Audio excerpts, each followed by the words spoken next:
L.A. this year, talking about Kershaw and Greinke. He's the first big leaguer ever to do that. That's Daniel Murphy, quite a series he had against L.A. Yoenis Cespedes really didn't do much in L.A. Did have a very impressive home run here in that series, Game 3, where the Mets scored most of their runs. Cespedes in left, hitting cleanup. Travis d'Arnaud, like Cespedes, did most of his hitting in that series in that one game. He's the catcher batting fifth.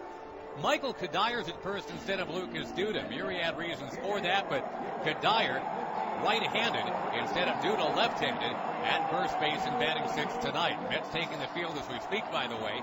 Harvey leads the charge out there. Right behind him, Wilmer Flores, and he's the shortstop batting seventh. Juan Lagares in center. He will bat number 8, and it is Matt Harvey pitching and batting number 9. Now, you go back to spring training, Howie, you'd have to say this is a wildly unlikely NLCS. Both these teams finished 17 games out of first a year ago, and here they both are now in the middle of October. Well, what they really are is ahead of schedule. It would not have surprised someone if you said in spring training the Mets and Cubs would meet in the National League Championship Series in 2016 or maybe 2017. But between the ascension of some of these Mets young pitchers, most notably this year, Noah Syndergaard and Steve Matz, and all of those terrific young hitters on the Cubs, most notably Chris Bryant, who may well be the Rookie of the Year, Kyle Schwarber, these teams are clearly ahead of schedule. And yet it's now a veteran, Matt Harvey, taking his warm-up tosses in preparation for the first pitch, which is presented by Empire City Casino.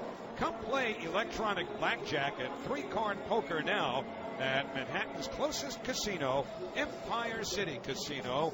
Game on. And so the Mets and the Cubs, and say what you want about years 1986, 1969, the Mets championship years, the pennant race years with the Cubs, 69 or 84 and 89. A couple of pennant races which the Cubs won, and nobody's talked much about that over the last few days because of what that narrative from 46 years ago meant nationally. And the irony is that the Mets might well be, well, if not a villain necessarily nationally, not the team that most people in this country are rooting for, because the Chicago Cubs trying to once and for all get rid of that lovable loser image, having not won a pennant in 70 years, having not won a World Series since 1908. And so Dexter Fowler, the switch-hitting center fielder, steps into the batter's box to lead off against Harvey.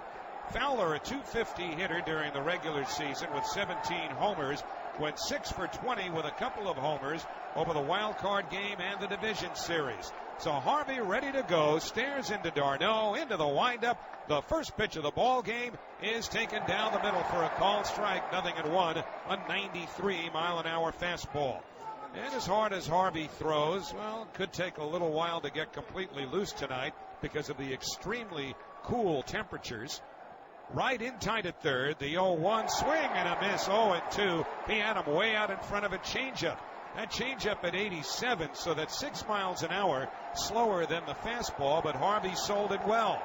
And this crowd standing and screaming as much as anything to stay warm. They're also waving the orange towels. Harvey checking in with d'Arnaud into the windup. Here's the 0-2 pitch. Fastball inside, almost nicked him in the elbow for ball one. Now Fowler strikes out a lot.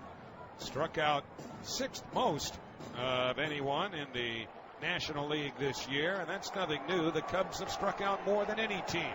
The 1-2 pitch. Swung on and missed, strike three. Harvey going down and away with that changeup. Strikes out Dexter Fowler. One up, one down. Kyle Schwarber will be the batter. Let's look at the Mets' defensive alignment, delivered to you by Seamless. Seamless, how New York eats. Kadir at first, Murphy at second, Flores at short, right at third. Cespedes, Lagares, Granderson, left to right in the outfield. d'Arnaud catching Harvey. And Mets fans, whether you're on the way to the ballpark or just driving around listening to the game, we want you to be with us for all the excitement, so don't text, don't call, just drive. Reminder from the New Jersey Motor Vehicle Commission. Kyle Schwarber, left-hand batter, takes a breaking ball down and in ball one. Remind you to put your phone to bed and visit justdrive.com. Schwarber 7 out of 13 with 3 homers in the postseason. Right, way off the line at third. The 1-0. That's over the inside corner for a called strike, 1-1. And again, Harvey throwing the changeup. And there's certainly a methodology there because we mentioned these Cubs are a free swinging team, striking out way more than any other team in baseball. And they may be a little amped up early. The 1-1 on the way. There's the fastball. It's at the knees for a called strike, 1-2. So a nice blend between the fastball and the changeup for Harvey, trying to keep these Cubs hitters off balance early. And again, up come the fans, at least the ones who had sat down temporarily. Towels waving. The 1-2 to Schwarber. Breaking ball swung on and missed, strike three. And Harvey has punched out the first two. That with an 84-mile-an-hour curveball. So 2 up, 2 down. Chris Bryant coming up. The umpires lineup sponsored by Lincoln Technical Institute, always offering the best lineup of career choices. Get started today at LincolnEDU.com. Rob Drake has the plate. Tim Timmons at first. The crew chief Ted Barrett at second. Paul Emmel, the umpire, at third.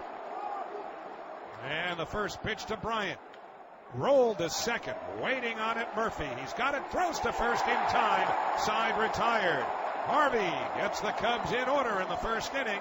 Middle of the first. The Cubs nothing. The Mets coming up on the WOR Mets Radio Network, driven by your Tri-Honda dealer. More about that later once somebody gets on.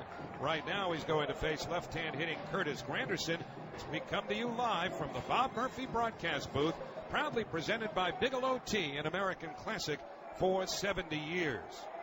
So Lester to face a guy he's seen before going back to their American League days. Lester having been with the Red Sox and the Oakland A's, and Granderson, the Yankees and the Detroit Tigers. The infield immediately overshifts, 3 on the right side, and the first pitch to Granderson, a fastball to the knees for a called strike, 0-1. Lester will throw a lot of cutters and a pretty good overhand hook. The third baseman, Bryant, just about halfway between third and second. The 0-1, he shows bunt and takes outside, 1 ball and 1 strike, and that looked like the cutter there from Lester. In his 6th postseason, he was 7th in the National League in strikeouts, 9th in innings pitched. 2-0 in his career against the Mets. And the 1-1 is bunted foul, rolling over towards the Cubs dugout on the third base side. And the count, a ball and 2 strikes on Granderson. David Wright on deck, and Daniel Murphy to follow. Now Bryant will drop way back at third and in fact angle over more towards shortstop. And the 1-2 pitch on the way. Swinging a chopper slowly hit to the right side. A foul ball, 1-2. Did you know left turns severely injure 3 times as many pedestrians as right turns? New York City Vision Zero initiative reminds you, pause and look before you turn. Your choices matter. That's actually the shortstop Baez on the left side. Bryant has gone over to the right side of second base. The 1-2 to Granderson. Hit on the ground to the right side. Fielded by Starlin Castro, and he throws to first in time to get Granderson 1 away. So that goes into the books as a 4-3 put out. And now David Wright will be the batter. And if you have a question to ask the professors, a little later tonight, Josh and I will have the answer. So tweet your question now to @MetsBooth using the hashtag AskTheProf. Brought to you by Rutgers University Continuing Studies. Visit transform.rutgers.edu for online certificate programs. Now, David Wright did not have a good series against the Dodgers in the division series, going just 1 for 16. But he did have a big 2-run single in the opener. First pitch by Lester, a fastball on the outside corner, strike 1 called. David 0 for 2 in his career against this left-hander out of Tacoma, Washington. Now makes his home in Atlanta, Georgia. The 0-1. Fastball, broken bat, looper, shallow left. Schwarber coming on, slides, makes the catch. Rather than reach down and try to shoestring it, Schwarber went into a slide and comes up with a ball, and Wright is retired. 2 up, 2 down, and listen to the hand for Daniel Murphy after the game of his life.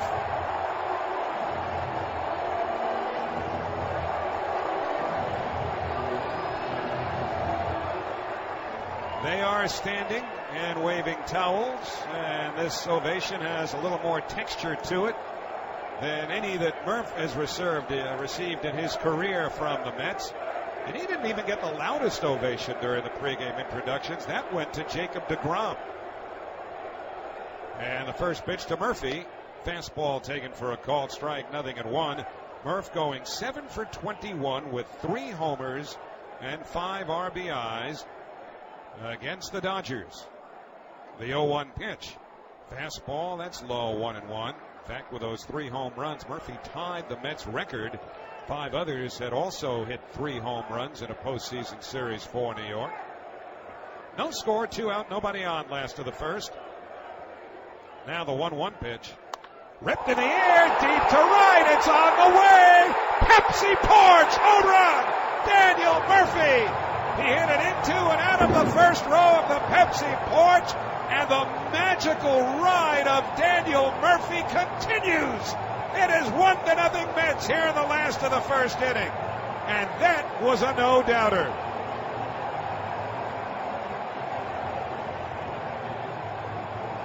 I think he must be paying Wilmer Flores, screenwriter, after that guy finished with a narrative over the summer. That's unbelievable. This narrative is taking on a whole new texture now. And another home run punctuated by a mini Jose Bautista bat flip. More of a discarding it than a bat flip, really. Kind of like, yeah, this is what I'm doing now. I'm Daniel Murphy. That's the thing. Here's Cespedes. He's the guy who's supposed to be hitting all the homers, and he did have one against the Dodgers, too. In fact, takes the first pitch inside the cutter for ball 1. Murphy has certainly become more of a pull hitter lately, and that's the product of a lot of work he's done with Kevin Long and Pat Russler. The 1-0 to Cespedes, taken outside, 2-0. And Lester and Cespedes were actually traded for each other. When Cespedes went from the Boston Red Sox to the Oakland A's, and Lester went to Oakland. Lost the wild card game to them last year. 2-0 pitch. Cespedes pops it foul. That'll reach the seats downstairs out of play, and the count 2-1. Cespedes just 2 for 13 in his career against Lester. Lester during the regular season gave up 16 home runs. Not bad at all when you consider he worked over 200 innings, but boy, did Murphy put a charge into that. That's the first time in his career, Howie, he's had 4 homers in a 6-game stretch. 2-1 to Cespedes. Taken on the outside corner, strike 2. What a time for that. You know, only Mike Piazza's ever hit 5 home runs in the postseason total for this franchise. Murphy's got 4 in 6 games. Here's the 2-2 to Cespedes. Breaking ball swung out and missed, strike 3. Side retired. First strikeout for Lester. Mets are done in the first. Now Murphy can say he did get a louder ovation than Jacob deGrom. He needed to hit a home run to do it, and he did just that. A run on a hit, nobody left, and at the end of 1, the Mets won, the Cubs nothing. Teams than you might think. For openers, they actually finished tied for 13th, down in the National League in batting average. Maybe you would have expected a little more from the Cubs. Rizzo hit 278 with 31 homers, left-hand batter. First pitch, fastball popped up right side of the infield. Murphy moving in on the infield dirt, halfway between first and second, makes the catch, 1 man out. And he was fighting the ball a little bit because of the wind. So Rizzo pops up, 1 up, 1 down, and Starlin Castro coming up. But, you know, the Mets were the ones that weren't supposed to score all that many runs. They're 7th in the league in runs scored. The Cubs 6th. We say weren't, at least in comparison to the Cubs. Cubs hit 171 home runs for the year. The Mets 177. And if you think, well, then the Mets must have the big edge in the pitching department. Well, the Cubs actually, by just a tick, had a better staff ERA than the Mets. Cubs were 3rd overall, the Mets 4th. Here's Castro. First pitch taken low outside to the Cubs' second baseman now. And the count 1-0 to Starlin Castro. A shortstop by trade, but when they moved Addison Russell from second to short, they decided to make Castro the second baseman, and he's been pretty good. The 1-0, fastball in for a called strike, 1-1. For one thing, he finished red hot at the plate this year, hitting .353 in the final 47 games of the year. He's had some focus issues at times in his career. The 1-1 on the way from Harvey, pulled on the ground to third. Wright has it at his shoot tops, slings it over to first in time, 2 away. So 2 up, 2 down. And the right fielder from Cuba, Jorge Soler, will be the batter. Soler hit .262 during the regular season with 10 homers and 47 runs batted in. His first 9 plate appearances during the postseason, beginning in the wild card game, he reached base safely, and he's gone 4 out of 7 with a couple of homers. 1-0 Mets, 2 out, nobody on here at the top of the second. Righty against righty. Harvey delivers. Slider for a called strike. 0-1. Wright, the third baseman, is behind the bag here. Soler wearing a somewhat unusual number, 68. The outfield around towards right. And the 0-1 pitch. That's on the outside corner, a called strike. 0-2. Harvey with great command of his curveball. Remember, he's finally pitching on his 5th day. First time since late July, early August, he's been on the conventional 4 days rest. The 0-2 to Soler. Fastball in there. Strike 3 called. Side retired. Third strikeout for Harvey. The Cubs go in order. Middle of the second. The Mets 1. The Cubs nothing on the WOR Mets Radio Network, driven by your Tri-Honda dealers. 100% Hernandez is what that code is. Tell you what's happening now, meantime, Howie, with another lefty hitter of note who has played some first base, Daniel Murphy. This is remarkable. The more you dig inside the numbers, I'll give you a couple in a second here after d'Arnaud hits, but he's taking over this postseason. Well, here's Travis, right-hand batter. First pitch by John Lester, a fastball low and away, ball 1. Let you know, it took Murphy 240 at-bats in the regular season to hit 4 home runs. It's taken him 21 here in the postseason against Kershaw, Lester, and Greinke. He'll make some money somewhere with that kind of production, won't he? The 1-0. d'Arnaud loops it towards shallow right center. That's going to fall in for a base hit. Picked up by Soler. d'Arnaud to first. He'll hold on. And he's got a leadoff single here in the bottom of the second. And the home half of the second inning is sponsored by Sloman's. For home heating oil this winter, call Sloman's at 866-OIL-DEAL. Sloman's is a leader in home heating oil delivery in New York and New Jersey. So call 866-OIL-DEAL now for low price home heating oil. Well, d'Arnaud, big hit for him in as much as he has been slumping. He only hit safely in 1 game of the division series. All 3 of his hits in 19 at-bats, including a homer, came in that game. So here's Michael Kadire getting the start rather than Duda. First pitch to the right-hand hitter, taken down and in, ball 1. Lucas Duda just had a miserable time of it against the Dodgers, going 2 for 18 with 11 strikeouts. So with a left-hand pitcher on the mound, and a guy Kadire is familiar with, it's a pretty easy choice tonight for Terry Collins. The 1-0 hit on the ground past the mound out towards second. Grabbed there by Baez. Steps on second. Throws to first. Double play. And a nice play by the Dodger, or rather the Cubs shortstop, Javier Baez, after Terry Collins made the choice of Kadire. He grounded into the 6-3 double play. And your choices matter too. Drive responsibly. A reminder from the New York City Department of Transportation and the Vision Zero Initiative. So, just like that, 2 out, nobody on. And Wilmer Flores, the Mets shortstop, will be the batter. Wilmer 3 for 10 in the series against the Dodgers after hitting .263 on the year with 16 homers. Takes the first pitch, fastball outside for ball 1. Mets are wearing their alternate blue jerseys tonight. The Cubs in their road grays, which is really not their preference. So there's a little bit of a story to this. The 1-0 pitch, Flores hits it in the air, foul down the right field line, slicing out of play into the seats, and the count 1-1.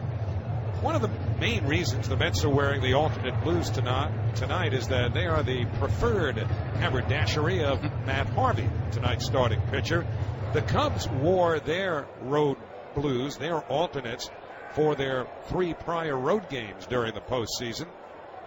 Here's the 1-1. Fastball taken outside, and the count 2-1. But they're wearing the grays tonight, and we'll see if the Mets are back in the pinstripes tomorrow when Noah Syndergaard starts in Game 2 against Jake Arrieta. The 2-1 to Flores. Foul straight back to the backstop. It's 2-2.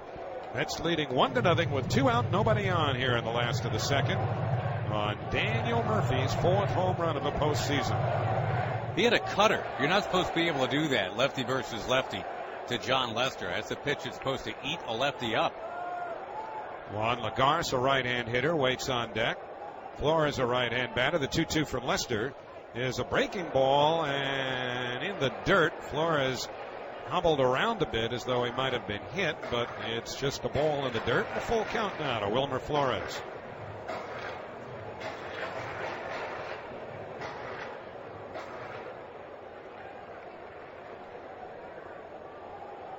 Lester lost game 1 of the division series to the St. Louis Cardinals last week. Here's the payoff pitch. Flores pulls it on the ground to third, right at Bryant. He's got it. Throws to first in time. Side retired. No runs, a hit. Nobody left to the end of 2. It's the Mets 1, the Cubs nothing on the WOR Mets Radio Network, driven by your Tri-Honda dealers. To check out their best deals today. So 1-0 Mets. Matt Harvey works to the bottom third of the Cubs order, Josh. All right, thank you, Howie. And to the second most productive player from Jacksonville, Florida in this series so far, that would be Javier Baez, a distant second to one Daniel Murphy. Murphy's home run has made it 1-0. And Harvey's pitch to the right-hander is high, 1-0. Harvey needed only 16 pitches to get through 2 innings. That's about 30 fewer than he needed to get through 2 in his only other postseason start. Remember, he fell behind 3-0 in that one before the Mets would rally. 1-0 pitch. Hums to the outside corner. Called a strike, 1-1. Friendly strike zone from Rob Drake so far. He was a guy that had home plate for Chris Heston's no-hitter here. That was back in June. Remember him from the San Francisco Giants. 1-1 delivery from the Dark Knight. Squibbed a foul up the first base line, 1-2. Harvey can reclaim the relevance of that nickname tonight. He has damned the torpedoes, so to speak. He has blown past that 180 innings limit by close to 20 innings already, and he wants to keep on going. 1-2 delivery, swing, chop ball near short, backing on it. Flores plays the second hop, shuffle, step, throw, close, got him by half a step. Flores setting his feet, and I know he's supposed to do that to make sure the throw doesn't sail, but boy, Howie, he almost ran out of time there. You've just got to know the speed of the runner. There are all the advanced scouting reports that the players have looked at for the last couple of games, but it's just typical of Wilmer in that he generally takes longer than most shortstops to get rid of the ball, but it's not a luxury you have against a guy who runs that well.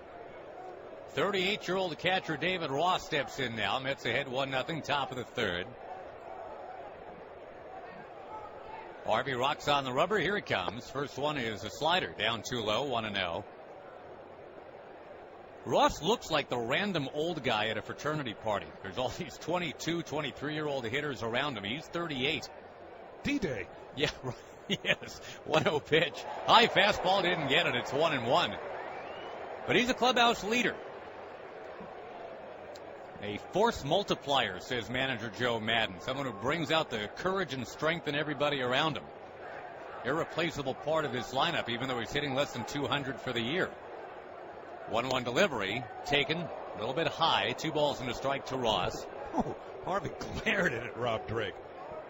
He hates the Drake. Room in left center here.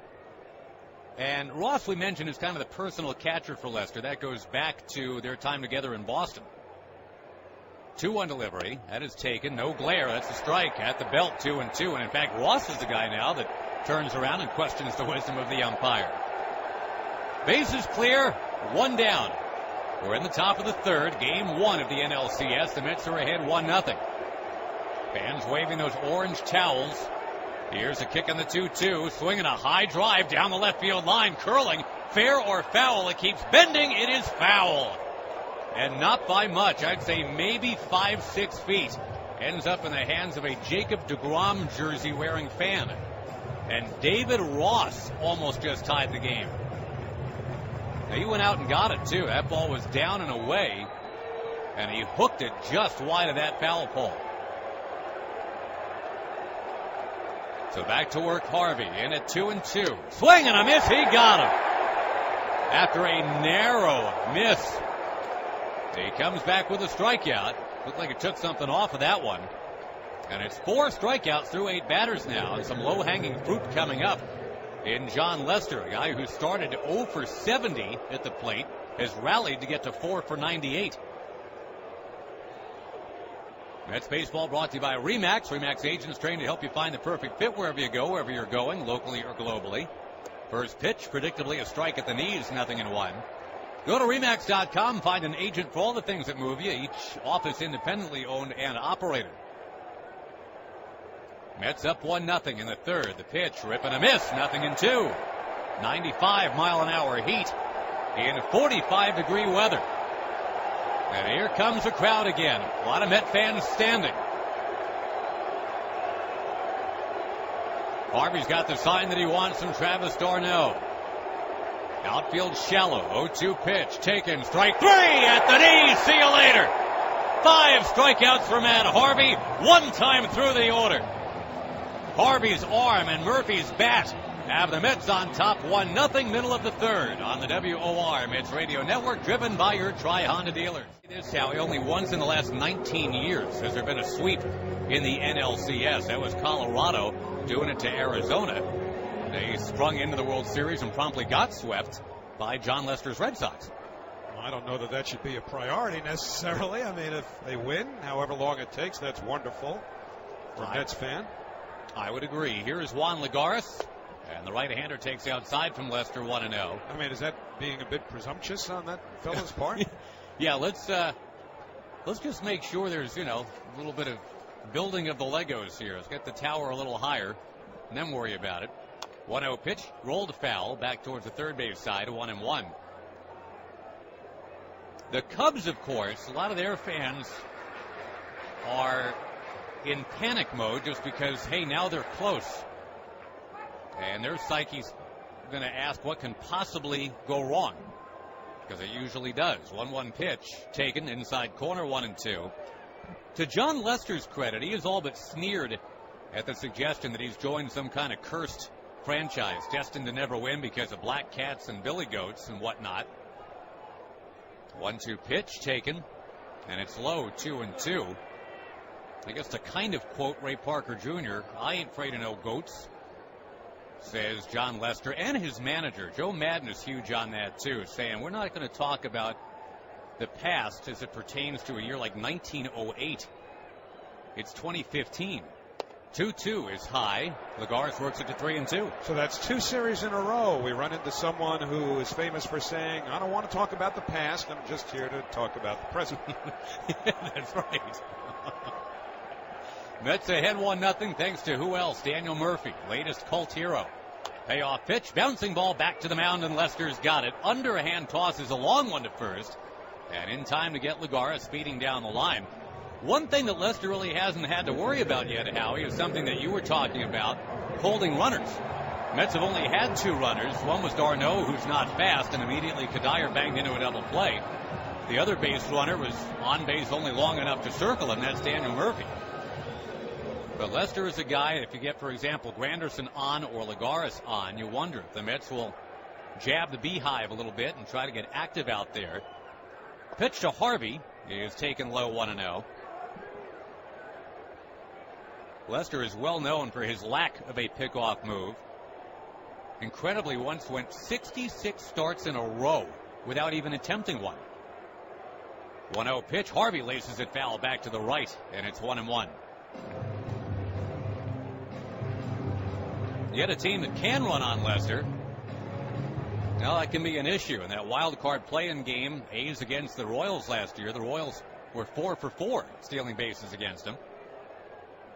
1-1 taken right down the chute, 1-2.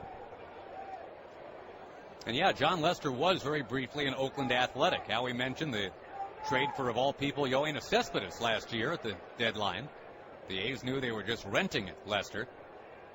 1-2 pitch is low, 2-2. Billy Beane famously said we went into that marriage as Arthur Miller to his Marilyn Monroe. We knew it was not going to be long term. Mets ahead 1-0, 2-2 pitch. It's poked to right on the move towards the line. Soler reaches out in foul ground, makes the catch. And he, like many of his Cub teammates, is all buttoned up here with the blue ski mask and face shield combo. Like the Johnny Karate Ninja Strike Force, these guys here. Everybody's all bundled up. You can basically only see eyes. Well, we've seen that look at Wrigley Field quite a bit early in seasons. And it's possible we will see it again next week, although the early returns, Howie, on the weather out there, not all that lousy. Yeah, it seems to be a little more potentially comfortable than tonight and tomorrow is supposed to be. Shift is on for Granderson, top of the order, and the eyeballs one outside, 1-0. High temperatures we're hearing midweek, during the daytime hours anyway, of 70. And this time of year in Chicago, you'll take that. But, of course, that says nothing about what it'll be at night. There will be all night games here at Wrigley. 1-0 pitch down and outside the cutter, 2-0. Those games will start at 8 o'clock Eastern, but that's 7 o'clock Central, so every hour helps. Yeah, it does. You're trying to preserve degrees Fahrenheit. Cub fans will be jammed in there, no doubt about it. Be a tough ticket. Not an easy ticket here. 2-0 pitch to Granderson is down and outside, 3-0. So all those taverns, all those establishments will be packed. One of them really is called Murphy's Bleachers. How about that? Because that's kind of been the newfound place where Daniel Murphy lives, is out there in the right field bleachers. 4 home runs already in the postseason. 3-0. Dancing to the outside corner, called a strike, 3-1. You know, yesterday I was on our morning show at WOR for a little bit with Len Berman and Todd Schnitt, and they were saying that Billy Goat was named Murphy. 3-1 pitch to Granderson. He's rolled foul at the first base line, 3-2. And in my best Johnny Carson, I would say, I didn't know that. I did not know that. That Billy Goat thing, to me, is so played. I mean, you know, guy tries to bring a Billy Goat into a World Series game, and he's refused service. Well, of course he was refused service. Who brings a goat to a baseball game? I mean, that's not hygienic. 3-2 pitch. He's lined foul out of play. Third base side will do it again. Mets ahead 1-0. All the Cubs lore, lovable losers and all that. I mean, it's great narrative. It's great reading. Great for talk shows. Great for Garrison Keillor and whatnot. But it's all about the players on the field. The motion, the 3-2 to Granderson. He swings, he punches one foul back to the net. And it's a shame that poor Steve Bartman is dragged under the wheels of all that, too. That guy reached for a foul ball just like everybody else would have if it was at their seat. And he's not the guy that kicked the double play ball. That was Alex Gonzalez. Anyway, soapbox is put away for now. 3-2 pitch. Swing a liner towards third. Caught. As the shift again is on. And I guess technically that is the shortstop Baez who makes that play. Longer than the other. As little as 1 week from now. It's almost like you can't say the word Cubs without also saying long suffering or 1908. And we'll talk a little bit more about all that as we go tonight. But for the Mets, their fan base is kind of ready for this too. And it's Matt Harvey on the mound. He deals to Dexter Fowler down too low, 1-0. And Mark, what about the narrative? I mean, you know, these starving fan bases, although the Cubs fans look at the Mets fans and go, guys, you won in 86. And you were at least there in 2000. So, you know, kind of pipe down a little bit. 1-0 pitch comes, Harvey to Fowler. He swings, he strokes it foul out of play left side. Somebody's misery is going to end, so that's a positive. We think. These are two tortured fan bases for sure. But I think that's why this series has so much juice. I think a lot of people are paying attention because, certainly both fan bases know what suffering is. 1-1 from Harvey to Fowler is low, 2-1. The Mets have already dispatched of the number 2 market in the country. Now it's the number 3 market. Of course, they're the number 1 market. And if they move on, it's not exactly the number 4 market that awaits them. It's either Toronto or Kansas City. 1-0 in the top of the 4th. Harvey hasn't been behind much tonight, but here's a 2-1, and now he's behind 3-1 as he misses up and outside. And Fowler's a guy you want to keep off base. He's one of the true base stealers, one of the very few true base stealers the Cubs have. And he's got a couple of home runs in the postseason, too, does Fowler. Taking, and it's a strike on the inside corner, 3-2. What do you make of Harvey so far tonight? When he's having a night like this where he can throw everything for strikes, that makes for a long night for the Cubs, I think. Already at 5 strikeouts, looking for number 6. Payoff pitch. It's a grounder to third base. David Wright surrounds it, slingshots it over to first in time. 1 down. 10 up, 10 put away by Matt Harvey. And remember, his last 11 at home, he's only lost 1 of them with an ERA of 1.2. Kyle Schwarber comes up, and boy, if you like power versus power, Mr. Courig, I guess this is your matchup right here. Yeah, Schwarber's somebody whose success actually had some influence on the Mets. You know, and they were talking about Michael Conforto. They were looking for examples of guys that came up and did okay, and Schwarber was someone they were paying attention to. I think in many ways it paved the way for the Mets to dip down to get Conforto. Remember, from Double-A, not Triple-A. Schwarber swings and misses out in front of 1-0 the count, a curveball. Schwarber struck out on a nifty changeup. Actually, check that. It was a curveball that he struck out on in the first inning. Harvey struck out 5 of the first 9 he faced tonight. 0-1 pitch taken, strike called, inside corner, 0-2. That was the change. He's pitching backwards, and I think it's really caught the Cubs off guard. We've seen a lot of secondary stuff out of Harvey, and the thing is, he's able to command all of it. On 0-2, where's he going? To a lefty with an open stance. A fastball slugged and caught it short by Flores. He snow-coned it. That ball was whistling towards him. He almost dropped it. But he leapt up into the air and caught a hard shot. Went over the head of a ducking Matt Harvey. 2 down. Well, you talk about exit velocity on an 0-2 pitch.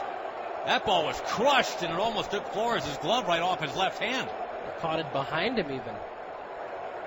Well, that's the best struck ball by a Cub yet. And Harvey's got to be thankful he's not 6'9", because that ball would have been into his forehead. Chris Bryant, another power hitter coming up. 26 homers, 99 batted in the regular season. Boy, this crowd already bananas tonight. Pitch, strike on the outside corner, 0-1. Harvey at 39 pitches, and 30 of them have been strikes. Outfield deep. Mets ahead 1-0 on a Murphy home run. Harvey rocks and fires. Breaking ball left high. 1 ball, 1 strike. Think about how much ink has been spilled about Matt Harvey. How many times he've come up here and talk about all the distractions and all that. Hey, this is why they did all of this. This is why they went and saved the bullets for a night like this. 1-1 pitch taken. Little low. 2-1. Let's go Harvey is the chant. He's won these fans back, hasn't he? I think so. I mean, and this is the kind of thing you've got to do that sort of thing. Come out here and deal on a stage like this. From the first base side of the rubber, the 2-1 swung on, fouled back, 2-2. And it's Harvey who's done the 180 now, going from protective shutdown mode to wanting to join this party after all. And boy, what a party tonight in this frigid, windy cold of Queens tonight. Mets leading 1-0. They want another strikeout from Harvey. 2 balls, 2 strikes to the big right-hander Bryant, who requests time and gets it from Rob Drake. Crowd is warming itself with its own passion here tonight. The kick, the 2-2, taken high, full count. Anthony Rizzo looms on deck. It really is amazing to see how Harvey feeds off of this sort of thing. He ran to the mound in the first inning, and after that quick 8 pitches, he had a hot step going back to the dugout. He's clearly fired up. 3 balls, 2 strikes. It's been 11 up, 11 down so far for Mr. Harvey. The motion on the mound. Here's the pitch. Swing and a miss. He got him. All 12 Cubs have been dispatched. Harvey strides off the mound with a 1-0 lead. Thank you, Mark Courig. We will see you tomorrow. Thank you. 1 run, 2 hits, no errors for the Mets. Zeros across the board for the Cubs. Back in a moment on the WOR Mets Radio Network, driven by your Tri-Honda dealers. Now here are the Mets of 2015. All sprawled out on this magic carpet and quite enjoying the ride. They're ahead 1-0. David Wright will bloop one foul right away back this way. 0-1. Facing John Lester. Leading off in the bottom of the 4th. It's a Murphy home run, his 4th of the postseason already, that has the Mets on top. He hit a John Lester cutter out of here.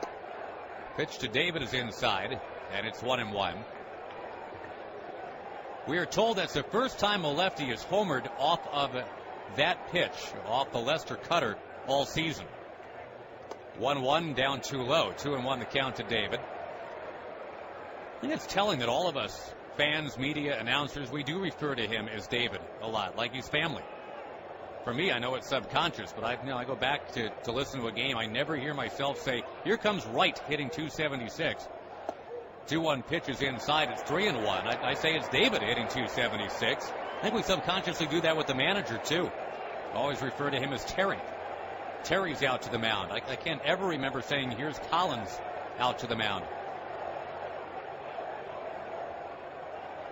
3-1 delivery comes, and it's taken. It is outside, ball 4. So the captain is on to start the 4th inning, and here's that man. Here's Daniel Murphy.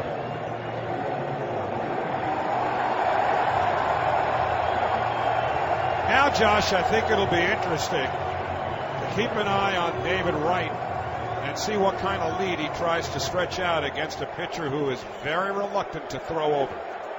You can get a 2 or 3 additional step lead on Lester if you want to. I know it's out of your comfort zone for a lot of these players. For example, the Pirates never did it. All those opportunities they had against him, all during the regular season. Pretty safe lead for Wright for now. The pitch to Daniel Murphy, a strike on the outside corner, 0-1. But yeah, to your point, if you know he's not going to throw over, why not take an extra 2 to 4 steps? Went all through last season, 2014, without throwing to first base.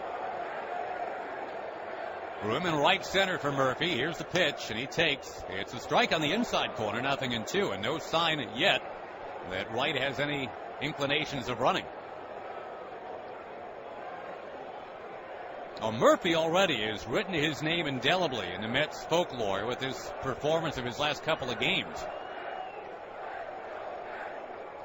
1-0 New York tonight. The pitch. Murphy takes down and outside, blocked by Ross. Kicks it out in front of him. Let's quickly pause for station ID while we can on the WOR Mets Radio Network, driven by your Tri-Honda dealers. I'm Bob Brown on WOR New York. What did Donald Trump say that has Jeb Bush up in arms? And it's the Mets and Cubs in Game 1 of the NLCS at Chile Citi Field. The tales after the game. 1 ball, 2 strikes to Murphy, the man that already has 4 home runs in the postseason in 6 games. Wright, the runner at first. He's going. The pitch taken low and outside. The throw, one bouncing, dropped, and David Wright has a stolen base. David Ross got rid of it very quickly. It wasn't a great throw, and even if it had been handled perfectly, I think, Howie, I think David had a chance to beat it. It was Baez that snuck over and took that throw in the dirt. The Mets now have a runner at second, and it's 2-2 to Murphy. Murph, the toughest guy in baseball to strike out statistically. Right here, you'd at least like to see him hit that ball to the right side and get David to third. Yes, because then Cespedes only needs to hit it in the air to the outfield, and you've got that extra run. Mets 1, Cubs 0 in Game 1. Murphy calls time. You know, in the regular season against lefties, Murphy, actually, if you go all the way back, include last season, it's 3 homers off lefties in 280 at-bats.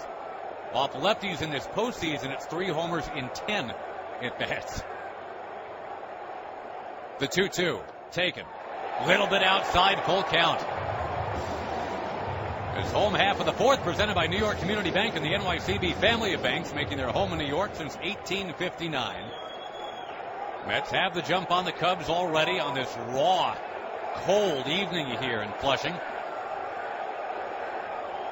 Lester setting near the chest.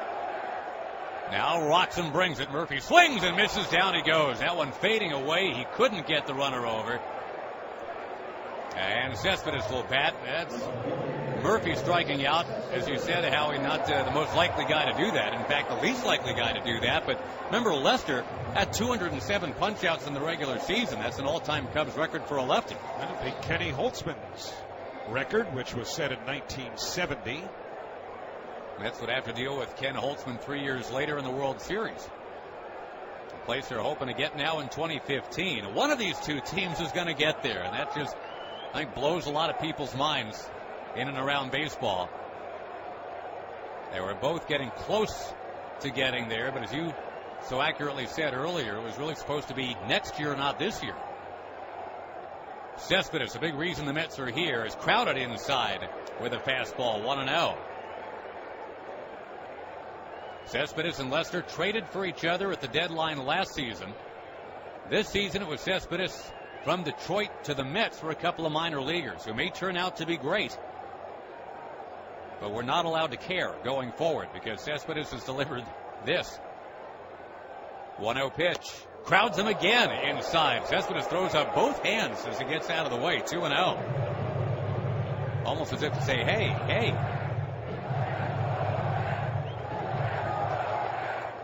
Cespedes against lefties does not hit belt-high pitches very well. That home run he hit off Brett Anderson was kind of thigh-high or knee-high in Game 3 of the division series. Runner at second, 1 out, 2-0 pitch. Flutters in for a strike at the knees, 2-1. Talk about pitching backwards. Couple of fastballs and the curve on 2-0. Well, it's not surprising, even though the Lesters always handled Cespedes well, that Cespedes might not get great pitches to hit here. D'Arnaud, a double play candidate on deck. Wright extends the lead from second. The pitch taken inside corner, called a strike, 2-2. Mets have the only 2 hits of the game. They lead 1-0 here in the fourth. Lester came up as the most highly touted lefty starting prospect for the Red Sox since maybe Bruce Hurst, to tie it back to 1986 if you want to. The guy that was in position to be the World Series MVP until some crazy things happened in Game 6. 2-2. Swing and a miss. He got him. And he came inside again. Cespedes shoots the look back towards the home plate umpire, Rob Drake. I think wondering if that would have been a strike had he not swung. But a couple of strikeouts after the walk and the steal, and it's up to Travis d'Arnaud. Cespedes just does not hit Lester. Only 2 for 15 now against him. d'Arnaud looped a single in the right center in the second inning. And now 4 out of 20 in the postseason. Story of the game has been Matt Harvey. Been brilliant for the Mets so far. The Murphy home run has made it 1-0. Pitch to d'Arnaud down and outside. 1 ball, no strikes. Best way to follow the Mets in the postseason is with MLB.com at Bat, the #1 app for live baseball. Get live look-ins, highlights, replay reviews, and more. Get MLB.com at Bat now.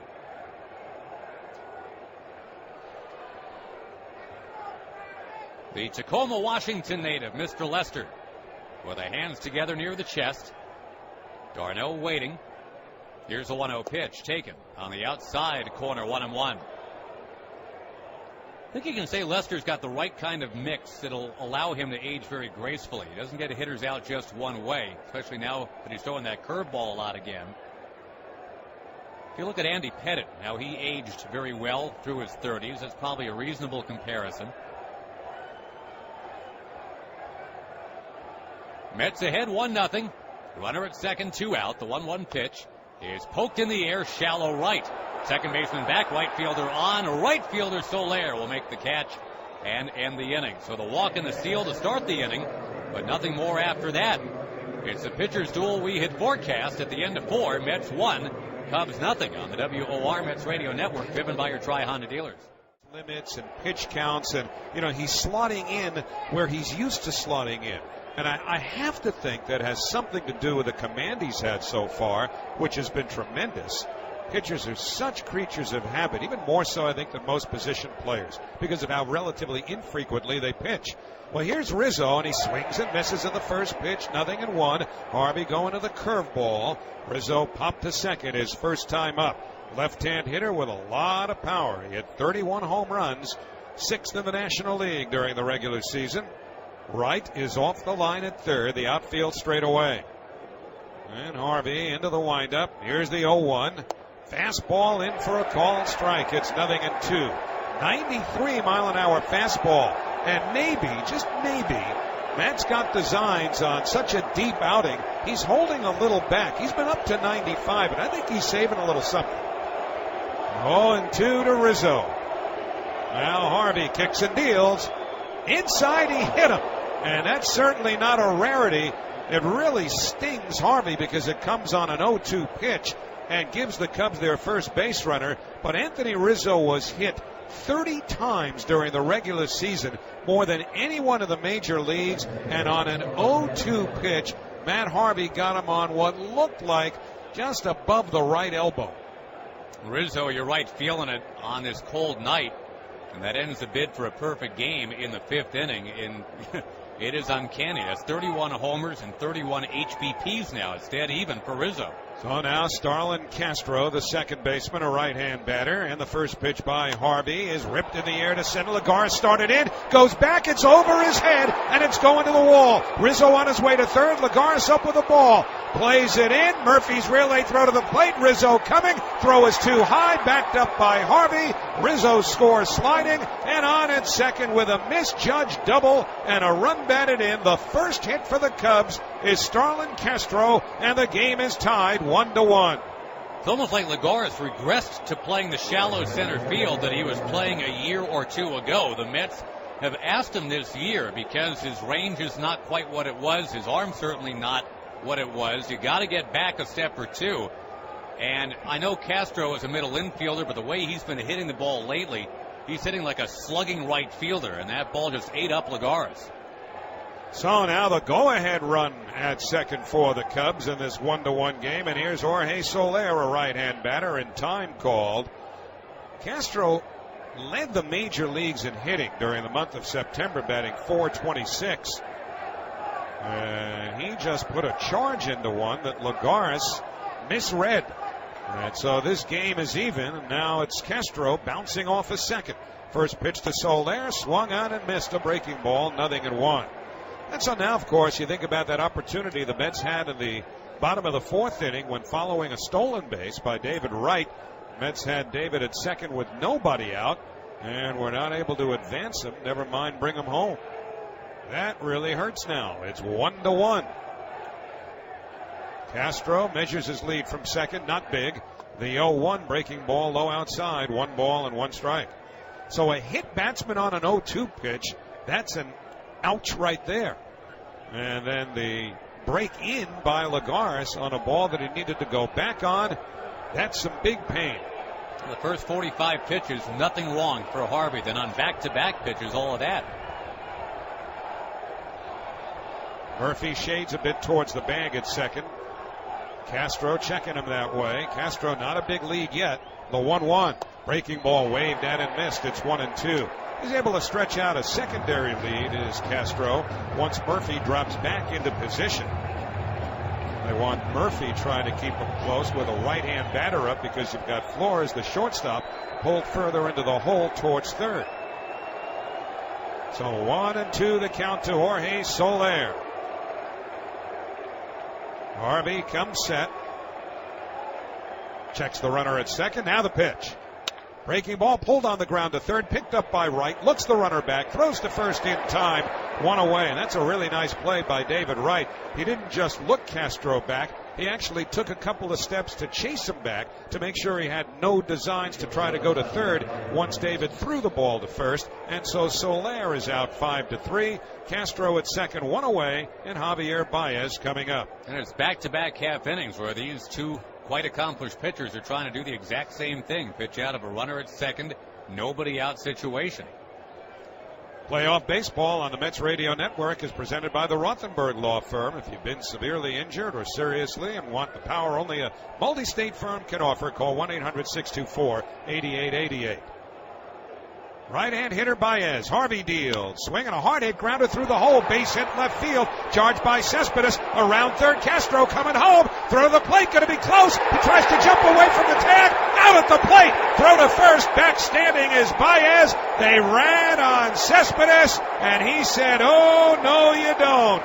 The throw was certainly there in time. And so Castro tried to jump around the tag of d'Arnaud. And d'Arnaud was able to put the tag on. And then d'Arnaud, just for good measure, thought he might catch Baez napping, rounding first base.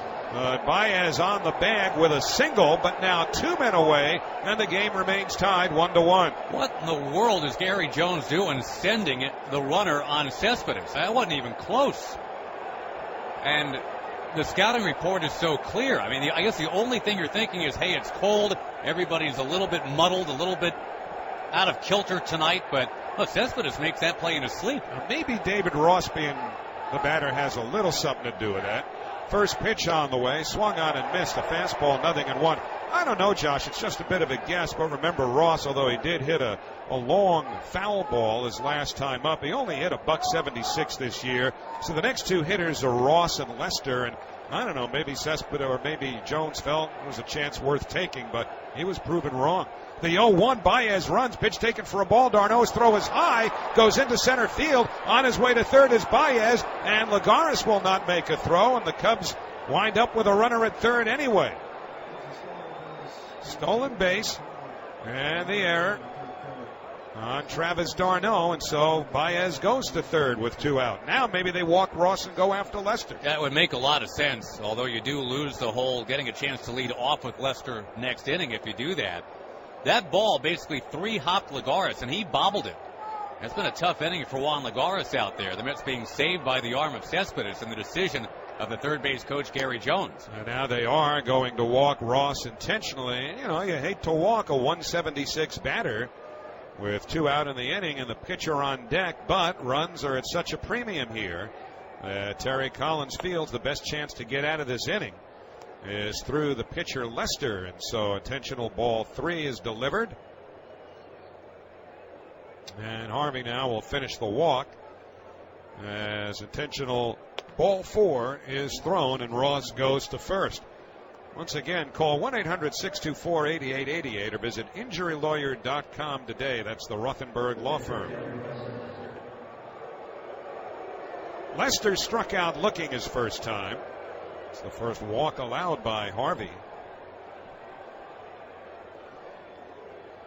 Matt walked 2 against the Cubs when he pitched 7 shutout innings against them back in May at Citi Field. And he also walked 2 batters in 5 innings against the Dodgers in Game 3 of this, or of the division series, on Monday night. So here's Lester, left-hand batter. First pitch, weak swing and a miss. It's 0-1. It was a 93-mile-an-hour fastball. Next time you need to send money, send it online at westernunion.com, or with its mobile app, send money online quick as a click with westernunion.com. 1-1 game. Runners at the corners, 2 out here in the 5th. Harvey with an 0-1 to Lester. Swing and a foul back to the screen. And now Harvey ahead, 0-2. 93-mile-an-hour fastball. Matt has struck out 6. And of everything that's gone wrong in this inning, I'll bet you if you talk to Matt, what he'll rue more than anything was that hit batsman to Rizzo on an 0-2 pitch. Here's the 0-2 to Lester. Ross runs, swing and a miss, strike 3, side retired. So Harvey minimizes the damage with a little help from a daring third base coach, Gary Jones, and the arm of Yoenis Cespedes. 7 strikeouts for Harvey, 1 run on 2 hits, 1 error, 2 left. Middle of the 5th, the Cubs won, the Mets won. By Flores and Lagares in the bottom half of the 5th inning, each team with 2 hits. Lester gave up a first inning homer to Daniel Murphy, just 1 hit since. First pitch to Kadire is taken low, ball 1. Kadire played 19 games at first base for the Mets this season. Mostly a left fielder with a cameo appearance in right, the rest of his defensive resume. The 1-0 pitch. That's on the outside corner, a called strike, 1-1.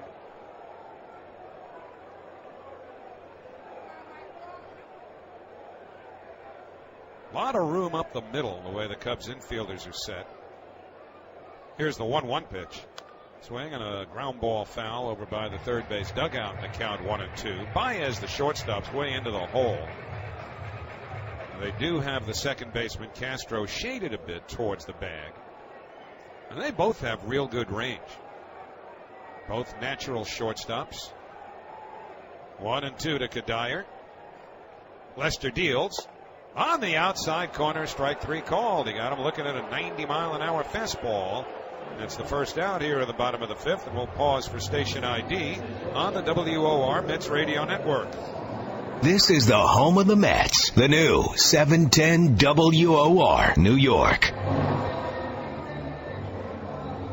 Howie Rose, Josh Lewin with you at Citi Field for Game 1 of the 2015 National League Championship Series. The Cubs and the Mets are tied 1-1. Wilmer Flores grounded to third back in the 2nd inning. Lester's first pitch to him is a breaking ball hit to left, a base hit. It hung up just a bit, And Flores shot it beyond the reach of the third baseman, Bryant. Played back in by Schwarber. And now the Mets with a runner at first, one man out. The number 8 hitter, Juan Lagares, coming up. It's funny, you look around in the postseason, Howie, you see Troy Tulowitzki 2 for 27 in the playoffs, and all the hue and cry about, hey, could Tulowitzki be a Met? It ends up being Flores, and he's 4 for 12 now in the postseason in place of Tejada. Tulowitzki's Blue Jays down 0-2 to the Kansas City Royals in the American League Championship Series. Royals winning today 6-3. That scoreboard update sponsored by the New York Lottery. Make the most of the numbers in front of you every day. Play Win 4 and numbers from the New York Lottery. Well, here's Lagares, who misplayed a liner in the air from Castro in the top of this inning. First pitch to the right-hand batter, a curve in for outside, pardon me, ball one. Lester staring at Rob Drake, and I understand why. I mean, from our vantage point, after a while, you have a pretty good comfort level with where pitches are. That absolutely looked like a strike from here. I haven't seen a replay of it, but the count 1-0 to Lagares. Lester sets, now the pitch. Pulled on the ground, left side, past the diving Bryant. Base hit left field. Flores to second, he'll stop there. Lagares holds at first, and now Matt Harvey, who was not a good bunter, will probably look to sacrifice the runners, probably. Now, one thing to keep in mind about Lester, and we saw this, Howie, firsthand on a cold day at Wrigley Field back in May, and it was in the 5th inning. He got a couple calls, went against him, and he unraveled. I mean, he unraveled quickly. In fact, he gave up 2 home runs back-to-back. And Chris Bosio, the pitching coach, had to go out and talk to him. He was tough to settle down. So let's see if that plays in now here. Matt Harvey only executed 1 successful sacrifice bunt this year, but the Cubs are convinced he's bunting. Both corners are very tight, especially Rizzo at first. Bryant at third. The first pitch he squares, and he bunts foul straight down at home plate, 0-1.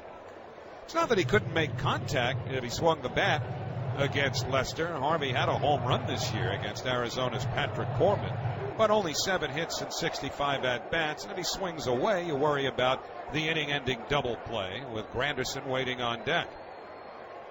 But Anthony Rizzo, he must have noticed Keith Hernandez is here tonight, because Keith used to come in as aggressively from first as anybody against the bunt. Rizzo's not coming quite that close, but he's in tight. The 0-1, no bunt, full swing and a miss, 0-2. Harvey showed bunt briefly, then slid the hand back down the barrel of the bat. And now the count 0-2. And well, they swung away 0-1. Would they swing away 0-2 or take one more crack at the bunt? Bryant not as tight at third as Rizzo is at first. The outfield very shallow and around towards right. Runners lead second and first. Harvey squares. Now the pitch. It is bunted hard back towards first. Rizzo's got it. Throw to the third. Out there. The ball dropped by Bryant on the transfer. Really no question about it. Flores is out at third. And I know the crowd doesn't like it, but, to the naked eye, that ball certainly was in Bryant's glove long enough so that when he tried to make a throw to first to double up Harvey, the ball came out. But I don't think there's any question that was the right call by the third base ump, Paul Emmel. Paul Emmel, one of very few umpires that actually wears glasses, and he had a great look at it. I'm looking at it now, too, and it seemed quite obvious, that Bryant was a step off the bag, in full possession of the ball, was trying to drop it from an open glove into the bare right hand. So it'll be 2-1 with Harvey now running. And I don't think the Mets are going to go ahead and challenge this. There was a thought that they might for a moment, but no. And again, the story is Harvey can't get the bunt down successfully and get the runners over. Well, now Granderson, who's 0 for 2. Outfield not too deep here. Those umpires on the left and right field line in tight as well. They're not playing the hitter. First pitch on the way. Breaking ball for a called strike, 0-1. Just neglected to mention earlier when we were doing the umpires alignment that Eric Cooper is on the left field line and Bill Miller is the umpire on the right field line. 6 umpires work all postseason games. 1-1 with Lagares at second. He's got good speed. Harvey at first. He does not. 2 out. The 0-1. Foul back to the screen. 0-2 to Curtis Granderson. Granderson's been getting better at hitting lefties as the season's gone along, but this is one of the toughest lefties going out there in John Lester. It really feels like he should be out of the inning. He gave up those back-to-back hits, hanging one, and then there was a call he thought should have been a strike before he gave up the other. Granderson does have a couple of home runs against Leicester, including this game, and he's 0 for 2 tonight. He's 12 for 46 with those home runs, a little better than a .250 average. Leicester comes set. Now the 0-2 to Granderson. Line to center, moving over Fowler. He won't get it. It's in for a base hit. Around third, coming home Lagares. He scores standing. Harvey stops at second. On at first with an RBI single is Curtis Granderson, and the Mets have a 2-1 lead. And Granderson fights off Leicester again. Well, the hits are starting to actually pile up against left-handers now, even the tough ones for Granderson. Big 2-out hit. And again, John Lester finds himself in a fifth inning against the Mets where a call doesn't go his way, and then things unravel. And Josh, at the Mets' best this year, this is what they've done well. They pick each other up. Yeah. You know, they gave up the run in the top of this inning to tie the game. They come right back. Lagares, who made the misplay on the Castro fly ball, gets the hit, scores the go-ahead run.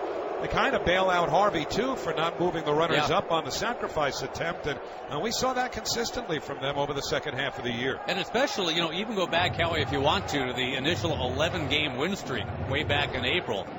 Really, the common theme there was if the other team makes a small error, the Mets would cash in. It seemed like it happened every time. And, well, they've done it here. Well, now David Wright, his kingdom for a hit here. He's 1 for 17 in the postseason. Harvey at second, Granderson at first, 2 out. First pitch is off the outside corner, ball 1. In the fourth inning, David led off for the Mets, drew a walk, and then with Murphy batting, he stole second. So he was at second with nobody out, but Murphy struck out, then so did Cespedes, and Darno flied out to end the inning. A run the Mets really could have used.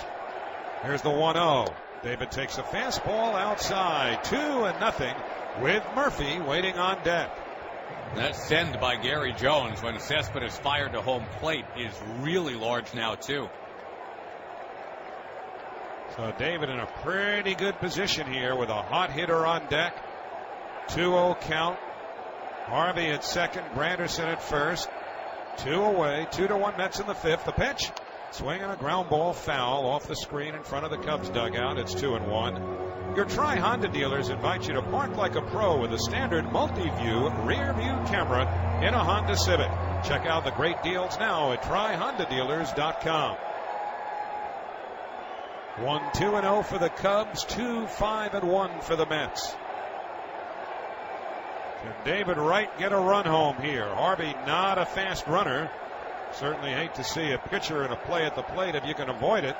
The 2-1 outside, a fastball, ball 3.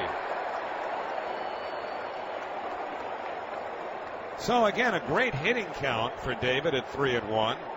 Lester now up to 80 pitches, which is starting to trend towards high, but nothing alarming. Lester sets. Here's the 3-1 to Wright. Breaking ball, he gets it over strike 2 call. The throw to second. Harvey slides back in, but the throw wasn't to the bag. It was to the second baseman, Castro, who was probably about 15 feet to the right of the bag.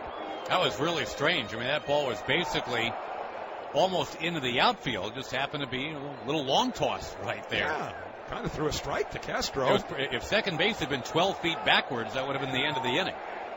So 3-2 to Wright. Now the runners will have an automatic start with 2 out.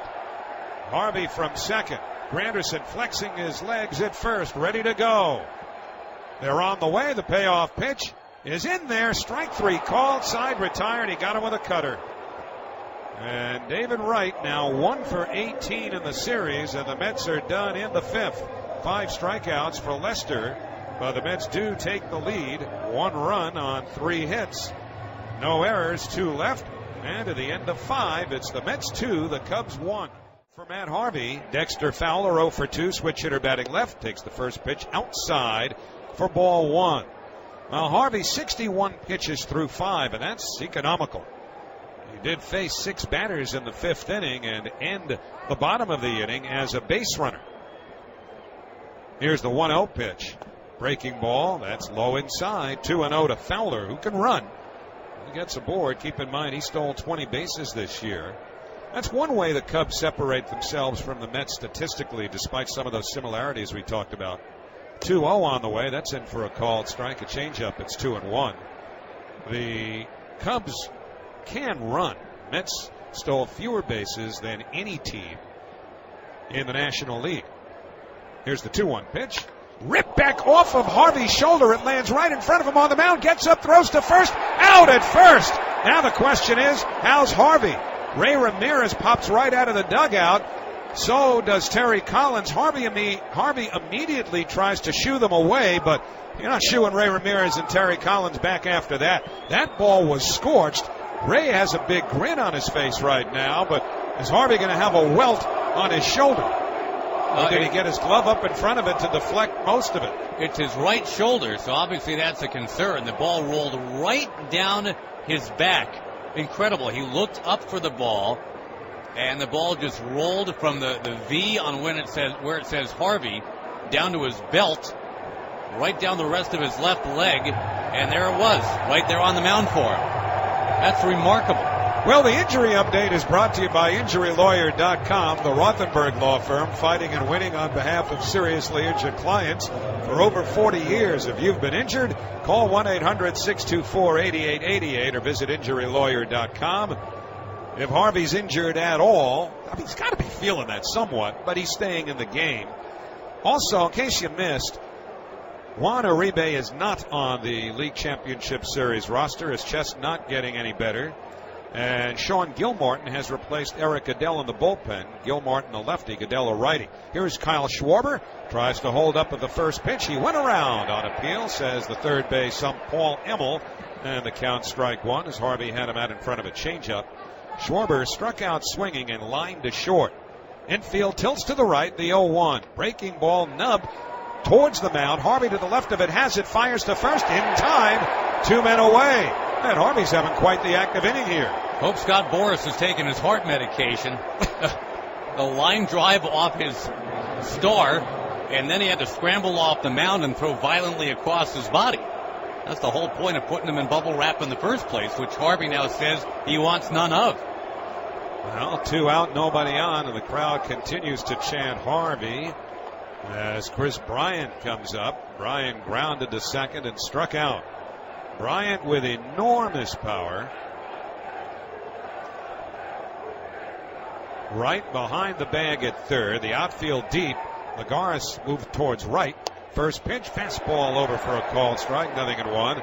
Lagares leaning an extra step towards right center. He's the center fielder. Well, and you wonder too, Howie, assuredly it's adrenaline that's carrying Harvey right now. How will that shoulder feel once he sits down for a while? Here's the 0-1. High and tight with a fastball, 1-1, and maybe thinking along those same lines, Addison Reed is throwing in the bullpen. Mets are going to be prepared for any eventuality. 2-1 Mets, 2 out, nobody on. Top of the sixth. A 1-1 to Bryant. Breaking ball low, 2-1. I should mention, Howie, the pitch count is remarkably terrific for Harvey. This is a Cubs team that prides itself on fluffing up that pitch count, getting a pitcher out of there after 5 innings. And that's certainly not going to happen here. Conventionally, anyway, Harvey's at 70 pitches and almost out of the sixth. There's a little delay here, not because of anything Harvey related, but something got loose in the right field corner that is beyond the view of our naked eyes. The ball boy just went down there and took care of it, so we're ready. 2-1 to Bryant. Harvey into the windup. Here's the pitch. Breaking ball line to short, caught by Flores, side retired. Nothing across, although it was more eventful than it sounded for Matt Harvey. And in the middle of the sixth inning, it's the Mets 2, the Cubs 1 on the WOR Mets Radio Network, driven by your Tri-Honda dealers. Did the comparisons for this series. They gave a significant edge to the Cubs bullpen. The Mets want to at least be able to get it, and they already have in this game, into the seventh inning. They went Addison Reed, Tyler Clippard, and Jerish Familia most of the second half of the year, at least after the trade deadline brought Reed and Clippard. But both of them have had, their ups and downs lately, to be sure. Daniel Murphy against Lester to lead off. And the first pitch here in the bottom of the 6th is a fastball in for a called strike one, with Cespedes on deck offering protection in the lineup, just as Norman Seabrook and the Corrections Officers Benevolent Association do some protecting. The 0-1 to Murph, who's homered tonight. Swinging a fly ball to left field, not deep. In Schwarber, out is Baez. They come together, but Baez holds onto the ball for the out. Baez reaching, and looked like they might have just barely clipped legs, almost incidentally. But Baez, the shortstop, hustling towards the line, snow-coned it and held onto the ball for the first out. Remember, Coba, New York's boldest. One Jacksonvillian flying to another Jacksonvillian, and that was close out there to a collision out there in shallow left. And now Yoenis Cespedes, the batter, and he has struck out twice. Anderson Reed, by the way, has sat down in the Mets bullpen, so evidently they looked at Harvey, and Matt said he's okay. First pitch to Cespedes is popped up. Foul ground, first base side. Rizzo charging over near the sidewall, reaches out and makes the catch. Nice play by Anthony Rizzo, effectively taking that ball away from a few fans who are after it. You know what everybody's thinking now, right? Well, the fans are thinking, yeah, there's a Steve Bartman cat. Where is he now? Let's go over there in that first row. Let's reach in and pretend that Rizzo is Moises Alou. But no, they were polite patrons over there, letting Rizzo get in there and dig it out. And just like that, 2 out, nobody on for Travis d'Arnaud. Mets fans, make the call to the bullpen. Replace that inefficient beast in your basement with an American-made Peerless boiler. Go to peerlessboilers.com for more info and to find a dealer near you. Remember, Peerless builds America's best boilers. First pitch to d'Arnaud, taken for a called strike, 0-1, and you would imagine d'Arnaud would have been taking there after just a few pitches thrown by John Lester in this bottom of the 6th. 2-1 Mets. Outfield around towards right. They're not deep in center or right. The 0-1 taken low and away, 1-1. Now, Travis has essentially had one good game in the postseason. It's when a lot of Mets had a good game, Game 3 of the division series. Otherwise, it's been a bit difficult for him. 1-1 the count. The pitch, breaking ball, low outside. 2-1 to d'Arnaud, with Kadire waiting on deck.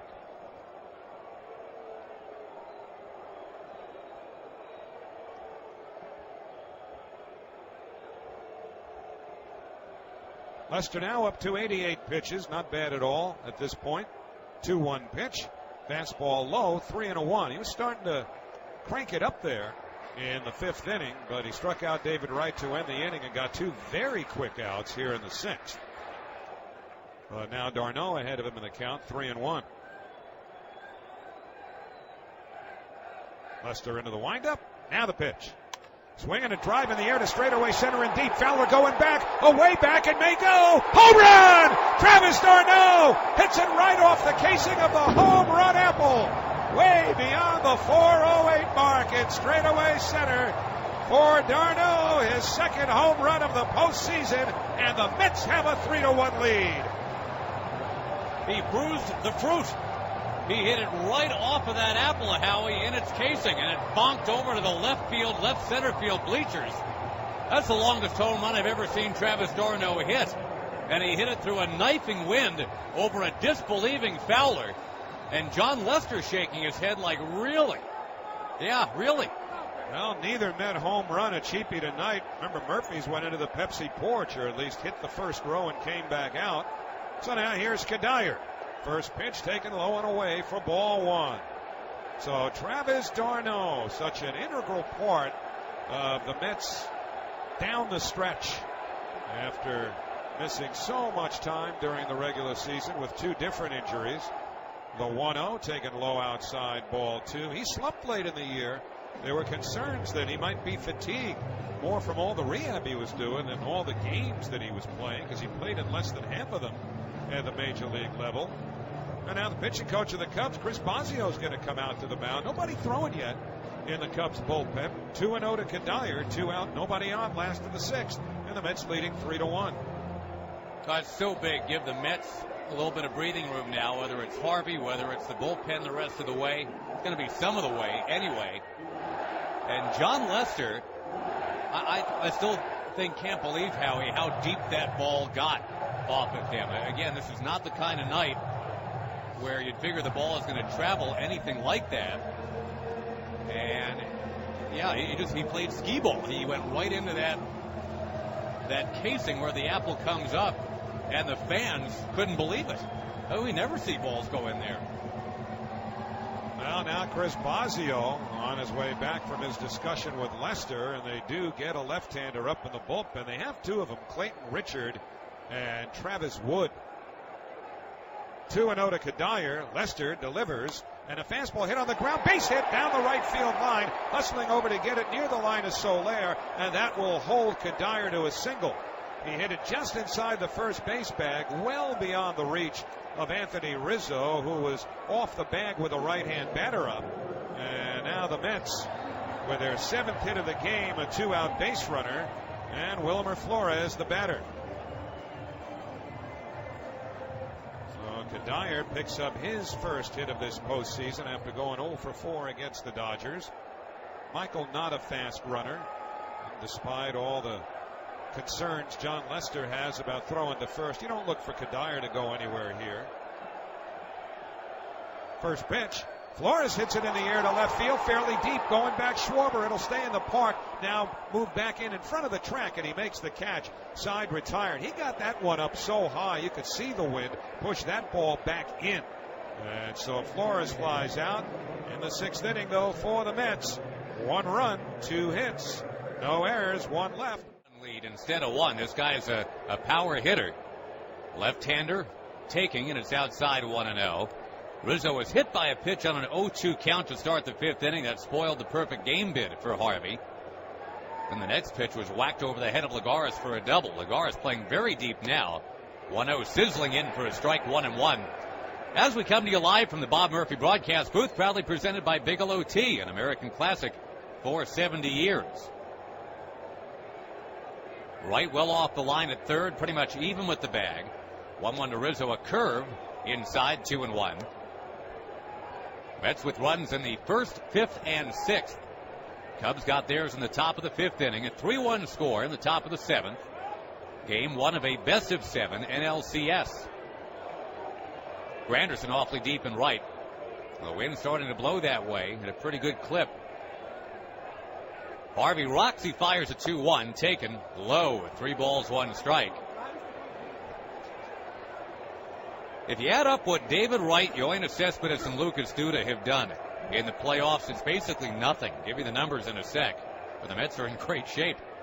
3-1, taken, and it's high, ball 4. So Harvey, who doesn't walk many, walks the leadoff man here in the 7th inning. And to your earlier point, Josh, now it's been a little while since Harvey took that ball off the shoulder. The line drive hit by Fowler, went back to the dugout, said he was okay, but now it starts to make you wonder a little bit, and the Mets are going to get the bullpen back up. Now you can adrenaline your way through for a little while, but at some point your body reminds you what just happened. Temperature now, we're told, down to 46. Double play would certainly feel great behind a Harvey now. Castro, the batter, makes a lot of contact. Here's the pitch coming. Taken inside, 1-0. The Mets, having taken care of the Dodgers and now poised, hoping to go up 1-0 in this NLCS. They've got 8 out of 60 with 25 strikeouts from their 3 guys you would really lean on for power: Wright, Cespedes, and Duda. Fans chanting Harvey. 1-0 pitch. Spotted on the outside corner. Called a strike, 1-1. Daniel Murphy has been the power plant, as it's turned out. 4 home runs, ties a franchise record for most in a single postseason.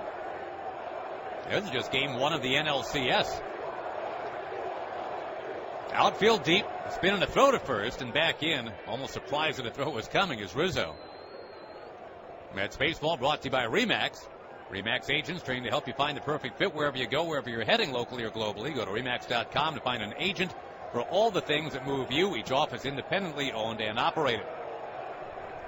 Infield hangs a double play depth. 3-1 New York. Now the 1-1 pitch. Swinging it, swatted towards second. Caught by Murphy to first. It's dropped by Duda. I think it hit Rizzo, Josh. I think it hit the runner. Either way, the ball is lying there at Duda's feet, and I think you're right, Howie. Just the way Rizzo's doubled over now might have got him on the hand. I think it did. He's in some pain. He's trying to flex those fingers, make a fist, but probably be all right. He's like, I'm a doctor, right? But he's, he's not in what would appear severe pain. And given the circumstances postseason, Looking at the replay, you're right, Howie. The ball never got to Duda because it hit the left hand of Rizzo. His arms were out, straight out, and Murphy trying to hit Duda to the inside corner of the bag. It nicked Rizzo's fingers, got into the glove, and then off the glove of Duda. The training staff is out there looking at Rizzo, and it looks like his ring finger on that left hand that they're taking a look at. They probably would have had him doubled off, too. Terry Collins put his hands to his head. He couldn't believe it. Yeah, great reaction shot of Terry right there. So it's going to be a runner on, one out. And even though the Mets got the out, didn't get two, they got one. It's a hard to hit ball, which again concerns you a little bit. Rizzo's going to stay in the game. And Castro indeed put it in play. Soler will be the batter. Colon has joined Reed in the Met bullpen. Tying man Soler is a guy that had 10 home runs in the regular season. He's got 2 in the postseason already. He was 4 for 7 against the Cardinals. Here's the pitch from Harvey, and it's taken down and outside, 1-0. Soler, the guy who was on base his first 9 trips to the plate in the postseason. That set an all-time Major League record. He was promoted with a great deal of fanfare last year, promptly homered in his first big league AB. Wind really whipping right now. Harvey sets, brings a 1-0. It's taken down and outside, 2-0. And again, there are a lot of telltale signs right now that this is not the Harvey we saw for the first 3 or 4 innings. And it's not a function of a high pitch count. He's only thrown 81 pitches to this point. The Cubs, a team, remember, that likes to work that count. Room in left center for Soler. Will he swing 2-0? Here's the pitch. He does not. Takes a strike on the outside corner, 2-1. Needed that. The Cubs have trailed in every game in which they've played, starting in the NLDS. Yet they won that series against the Cardinals. They're trailing tonight 3-1. They have been 2 hit by Mr. Harvey. Harvey's ready to go, but time requested. Only the 5th inning saw Harvey use more than 15 pitches. Setting now, brings in the 2-1, swinging the bouncing ball back to Harvey off his glove. Rolling slowly to short, Flores bare hand pick. Throw to first, not in time. It'll be 2 on, 1 out. And Harvey, who has fielded his position so well all night, didn't do it that time. It was going to be a tough thing to actually turn 2, but you need to get 1, and it didn't happen. So it's going to be 2 on now, just 1 out. Power hitting Baez coming up. Let's quickly pause for station ID on the WOR Mets Radio Network, driven by your Tri-Honda dealers. I'm Bob Brown on WOR New York. A magazine cover seems to be stirring up controversy, and the Mets try to take Game 1 of the NLCS against the Cubs. Details after the game. Matt Harvey on a comebacker could not make a clean play, so it's now 2 on, 1 out. And Dan Warthen comes to the mound, not Terry Collins. So it's going to be a chance for Harvey to get Baez now on a ground ball, get out of the inning that way. Or just take care of him with a strikeout and a pop out. And you think that you've got it in order after that because it's simply, quote unquote, Ross and Lester. But there's no reason to think it's going to be Ross or Lester at this point in the game. They can certainly pinch hit. In fact, Tommy La Stella, left-hand swinger, is already on deck. Miguel Montero would make some sense if Harvey's still in the game, too. He's been up against Harvey 9 times in his career and reached 7 of the 9. The only reason he didn't start tonight is Lester wanted to pitch instead of David Ross as his battery mate. So it's Harvey left alone on his island out there, leading 3-1, 2 on, 1 out. The pitch steered right down the middle, strike 1. Baez, a hitter with tremendous power. He strikes out a lot, as do the Cubs, but he has a lot of power. Wow power when he connects, but the key word is when. This is the kind of guy that if Harvey's really feeling right, can strike him out pretty quickly. Tying man at first. We're in the top of the 7th. The pitch taken right down Roosevelt. Strike 2 called. Baez, I'm not sure what he was looking for there, but he got 95 from Harvey right down the middle. Mets have a big 0-2 hit in this game. That was Granderson, the tie-breaking single. Now it's 0-2 to Baez. He's playing because Addison Russell is hurt. Harvey out of the stretch. Runners take their leads. The 0-2. Swing and a miss. He got him. 1, 2, 3. Good night.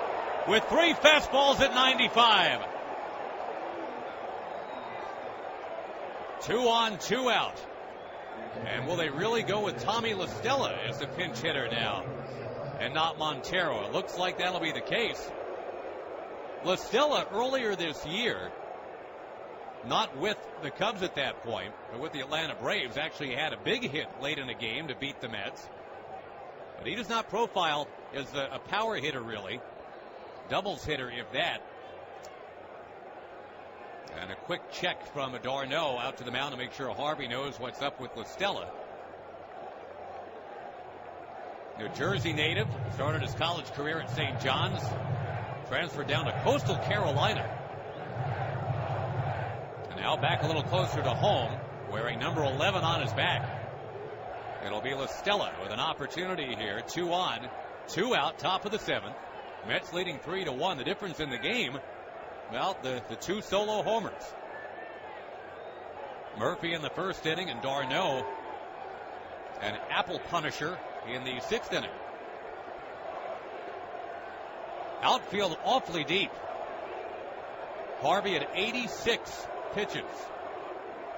And this one swung on, fouled right at home plate, 0-1.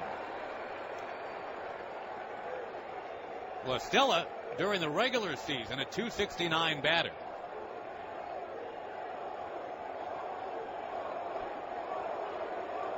John Lester has pitched pretty well for the Cubs, but Harvey's pitched better. Mets ahead 3-1, and it's the opener of the NLCS. The bearded right-hander out of Mystic, Connecticut has his sign, but now time called, and La Stella backs out.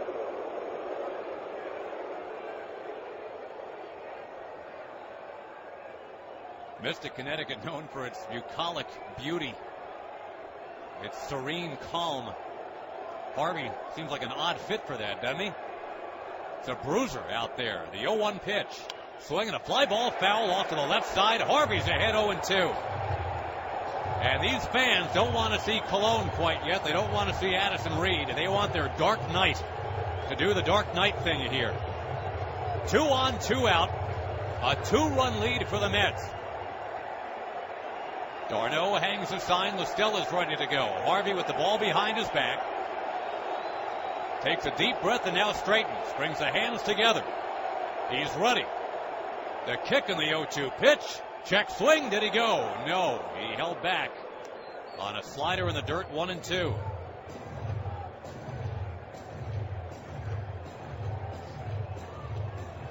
Inning started with a walk and a line out.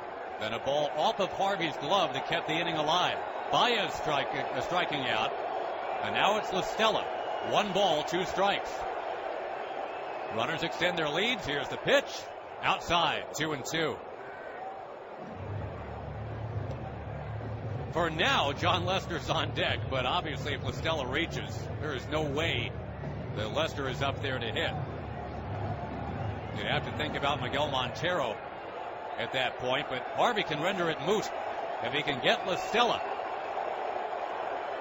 3-1 New York in the 7th. Harvey's ready to go. The hands are together. The sign is hung. The 2-2 pitch. Swing and a miss. He got him. He got him. Matt Harvey's out of trouble. He got him with a changeup. We're at the stretch in game 1. The Cubs have just stranded a pair. In 3 games here back in July, and one of those games was 11 innings. So 1 run in 29 innings. And now tonight they find a way off John Lester to get 3. And who's coming out on deck? Nobody yet. Bullpen, nobody throwing at the moment. Intrigue continues.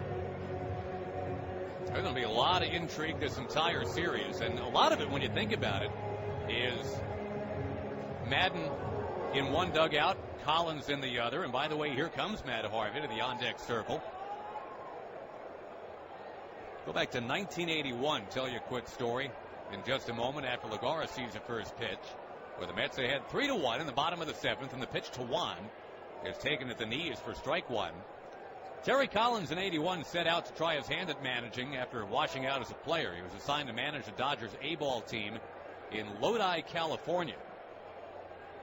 0-1 pitch to Lagares. Check swing, a hard fastball's outside. On appeal, indeed, 1 ball, 1 strike. Anyway, Terry's first road trip that spring included games against a team in Idaho Falls, skippered by another rookie manager. That was Joe Madden. And their paths would continue to cross after that. 1-1 is drilled down the left field line, curling. It's going to land foul. Lagares had home run distance, but he yanked it wide of that foul pole. It's 1-2.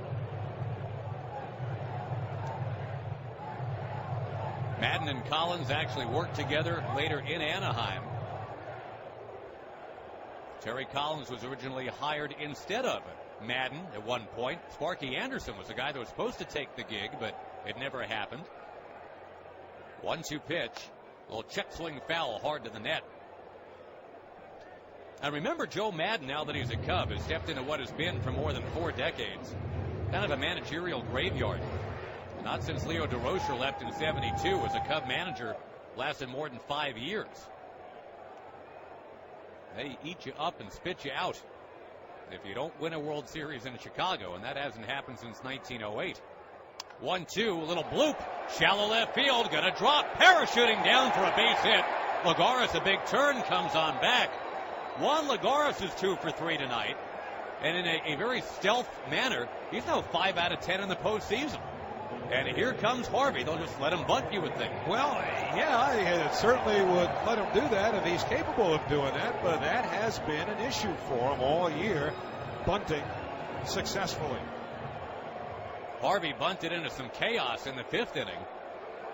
With 2 strikes, he got it down, but they got the lead runner at third. Lagares will be held on, but the Mets think to run with Lagares here. Again, Lester hates throwing at first base. Harvey showing the bunt. He stands up in the box, and the pitch way up and outside, 1-0. Montero, by the way, threw out 15 out of 86 attempting to steal. He's just in the game. It's a cold night. You don't know how loose he can be. That's a good point. And, you know, sooner or later you would think somebody's going to take a crack here against Lester. I'm still surprised they didn't pinch hit Montero, knowing they were going to get him in the game anyway. Nothing against La Stella. 1-0 pitch is bunted back towards the mound. Lester's got it. And an underhand toss to first. So there you go. Harvey actually moves the runner along, something he seldom did in the regular season. And that does allow him to stay in the game going forward, too. A night where he's already got 9 strikeouts. 3-1 Mets in the bottom of the 7th inning. And back to the top of the order for Granderson, who's got an on-base percentage of close to 500 now in postseason play. An RBI single he had with 2 out in the 5th on an 0-2 count. You know how many 0-2 hits he had in the entire regular season? 4. So naturally he gets one here tonight. That's been the way of this magic carpet for this New York Mets team of late. Runner at second, 1 out. Here's the pitch, and Granderson taking on the inside corner, strike 1. The Cubs have been a great road team this year. In fact, the best in baseball. The Mets finally have planted their flag here at home for the first time at Citi Field. Had a very strong home record. 3-1 New York, 7th inning. Lester ready to work. Here he comes to Granderson, who takes low, and it's 1-1. 103 pitches now for Lester.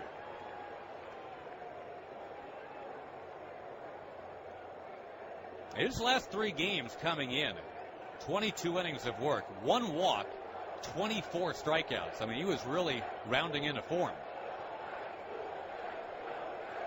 Mets have fought him just fine tonight. You got David Wright on deck, first base open here. Game 2 tomorrow night right here at 8:07. 1-1 pitch, low, the changeup, 2-1. Jake Arrieta is going to get that start for Chicago. He had the 22-6 record and the 1.7 ERA. But I got to think the Mets, having just knocked around Zach Greinke, see a 1-point-something ERA, and they don't flinch. I think they get a lot of confidence knowing they just beat Kershaw and Greinke in the same series.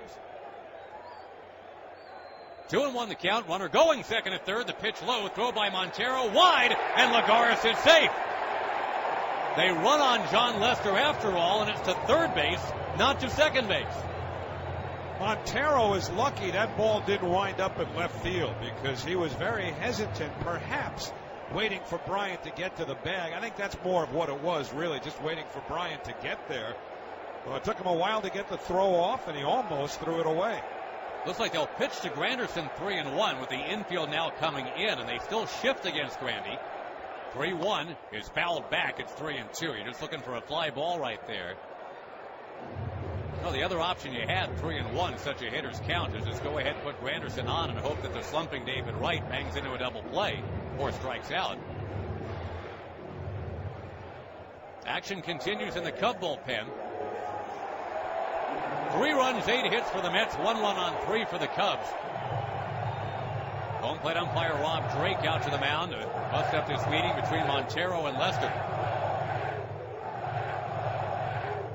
By the way, it will be Noah Syndergaard on the mound tomorrow opposing Arrieta after Noah threw that one very strong inning in Game 5 out in L.A. Infield tight and the shift is on. 3-2 delivery. Swing, fly ball, left field, not very deep. Lining it up is Schwarber. He's got it. Lagares tags, coming home, and the one bounce throw is waiting for him. Safe! He's in there anyway! Juan Lagares speeding down the line, makes it 4-1. You can't block the plate anymore. You can't seal off entry. And Juan Lagares apparently got under the tag of Montero, something that the Cubs might want to review. But what a great break out of the blocks. Juan Lagares getting in on a shallow fly ball. That's a catcher turned left fielder who got a one bounce throw to Montero, who is way behind the plate. Absolutely. He's too far off the plate. There's no question that Lagares is safe. There might be a question about the tag at third, but they appeal and he's safe. But Montero, he was practically at the backstop. There's a fine line, and it's funny because Joe Torre is one booth to our right. They're talking about managing where the catcher sets up now. I can't believe they sent Lagares, and I can't believe he was actually safe. The Mets lead 4-1, and that's going to be it for Lester. His call to the bullpen is brought to you by Lexus of Massapequa. Lexus of Rockville Center. Drive south for savings.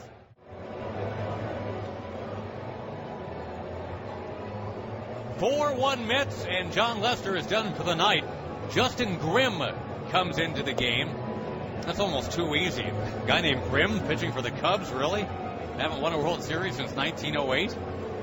This guy throws cheddar. This guy is actually pretty good. Although, right now, all he's trying to do is make sure there's some damage control. The bases are clear, 2 out. Curtis Granderson sac fly scoring Juan Lagares to make it 4-1. Granderson, Howie, has 7 runs batted in now in the postseason, all of them off left-hand pitching. He had only 14 runs batted in all year in the regular season against left-hand pitching. So sure enough, actually just in the last 4 games now, he's got 7. David Wright, the batter, and Justin Grimm deals one low. It's 1-0. Lester undone with some small ball behind him. Lagares blooping in a single, sacrificed to second. He stole third and daringly scored on a fly ball to shallow left field. 1-0 pitch to Wright. He is in for a strike on the inside, 1-1. Mets need to get the captain going. 1 out of 18 in this postseason. Actually, lifetime now in the playoffs, just 9 of 55.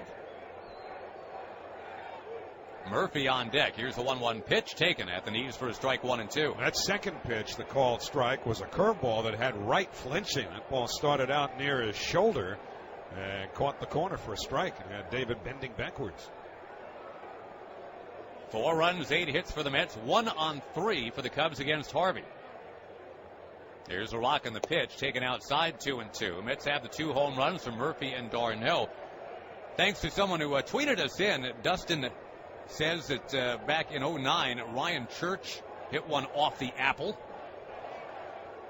And again, we channel our inner Carson. We did not know that. But thank you, Dustin, for finding the video evidence and tweeting us. The 2-2 is down and outside to David Wright. 3 balls, 2 strikes. Longest home run we've seen from Travis d'Arnaud.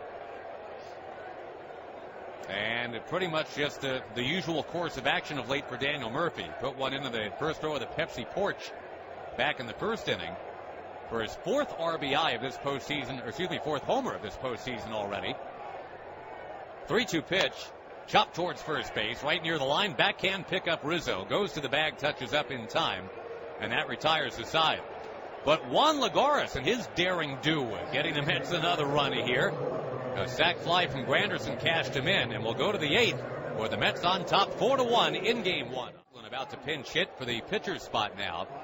It will be Harvey to continue at 91 pitches, facing the lefty Coughlin in a 4-1 game.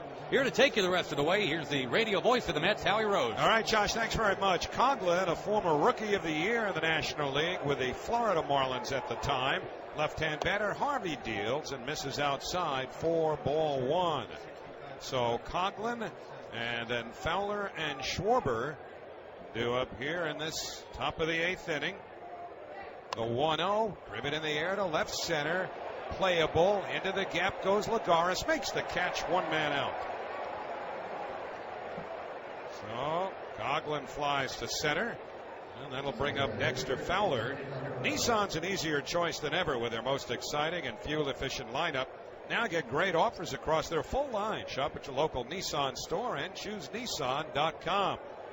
Coughlin helping Harvey out a bit there early in the count. 93 pitches thrown by Harvey. Familia is throwing in the bullpen, and he's joined by Tyler Clippard. Fowler, switch hitter, batting left. First pitch, curveball. That's over for a called strike. It's 0-1. Fowler is struck out, grounded to third, and hit back to the mound. David Wright is off the line, even with a bag at third. Other infielders set back. Harvey, 0-1. Swinging a high pop fly to shallow left center. Backing up is Flores, called off by Cespedes, and Cespedes, the left fielder, makes the catch. 2 men away. And 2 quick outs for Harvey here in the 8th inning. Remember, he's only at 95 pitches here. This is really something, the way the pendulum has swung, Howie, in terms of the fan reaction to Matt Harvey. I think some were, if not against him, they were kind of holding their thoughts. And he seems to have won everybody over now. 2 out, nobody on for Kyle Schwarber, the left-hand hitter. And this crowd standing, chanting Harvey, waving orange towels. First pitch, curveball, outside. 1 ball and no strikes. Now you've got Murphy, the second baseman, who was in about 6 feet, backing up and 1 step to his left in shallow right field. The 1-0, fastball driven in the air to deep right field. Forget it. This ball is long gone into the Cubs bullpen in right center field. So Kyle Schwarber delivers his 4th home run of this postseason, and that cuts the Mets lead down to 4-2. That's the kind of power he's got. Remember, he's the guy that hit one up on top of that new scoreboard they've got at Wrigley Field, and the ball is still up there. That's it for Harvey. Here comes Terry Collins, and I would imagine he's pointing right at Jerry's Familia. We mentioned 2 right-handers are throwing, Clippard and Familia, but at 97 pitches after allowing a long homer to Kyle Schwarber, Matt Harvey will hand the ball off to Terry Collins. Standing ovation for Harvey as he heads to the dugout. The Mets 4, the Cubs 2. This pitching change is sponsored by the New York Lottery. Make the most of the numbers in front of you every day. Play Win 4 and numbers from the New York Lottery. The Mets 4, the Cubs 2. 2 out, nobody on, top of the 8th. And Jerry's Familia comes in to protect the lead, just as Norman Seabrook and the Corrections Officers Benevolent Association protect and patrol the toughest precincts in New York, the jails. Coba, New York's boldest. Let's pause for station ID on the WOR Mets Radio Network. News, traffic, and weather every 15 minutes. Len Berman and Todd Schnitt in the morning, 6 till 10 Monday on 710 WOR, New York. Howie Rose, Josh Lewin with you at Citi Field. Matt Harvey leaves after 7 2/3 innings, allowing 4 hits, 2 runs. Jerry's Familia pitches to Chris Bryant, power-hitting right-hand batter. And the first pitch, taken for a called strike, 0-1, a fastball at 94. Bryant is grounded to second, struck out, lined to short. Anthony Rizzo, power-hitting left-hand batter, is on deck. That homer by Schwarber, the 13th for the Cubs during the postseason. 0-1 the count. Familia holds the set. Now the pitch. Fastball chopped foul, rolling back towards the Cubs on deck circle. And it's 0-2. So Familia, who tied Armando Benitez's franchise record with 43 saves in a season, coming off a 2-inning save in the final game of the division series. Quick pitch, 0-2. Inside, almost hit him. That was very close. A fastball as Familia quick pitched Chris Bryant. Jarris heads right back up onto the rubber. Outfield deep and around towards right. Bryant power to all fields, but he also strikes out a lot. 1-2 pitch, little bit low. That's the split. 2 balls and 2 strikes. Scoreboard update sponsored by your Mercedes-Benz Tri-State dealers. Take advantage of exceptional lease and finance offers on select 2015 models. Visit MBUSA.com today. Royals beat the Blue Jays 6-3 to go up 2-0 in that series. 2-2 pitch from Familia to Bryant. It's on the way, and it's outside. The split in the dirt, bounds away from d'Arnaud, and what was 0-2 is now 3-2. Remember, he quick pitched 0-2 and almost nicked Bryant. Since then, Familia, who's retired all 16 batters that he's faced in this postseason, suddenly finds himself in a full count. Players blowing on their hands, keeping them in their pockets to stay warm. Familia ready. Holds the set, the payoff pitch. Swinging a chopper foul down the third baseline. So Bryant hanging in. Well, Familia never had this long of an at-bat the other night in Game 5. He got that Jesse Orozco-style 2-inning save. He really didn't have to work that hard. The first of those 2 innings, the 8th, he needed only 10 pitches, which gave him a full tank going to the 9th. 3-2 to Bryant. Familia sets. Here's the payoff pitch. Swinging a broken bat, foul ball, reaching the seats about 15 rows back behind the first base dugout. So Familia having to work very hard here against Bryant. Bryant from Las Vegas, childhood friend and teammate, probable MVP in the National League, Bryce Harper.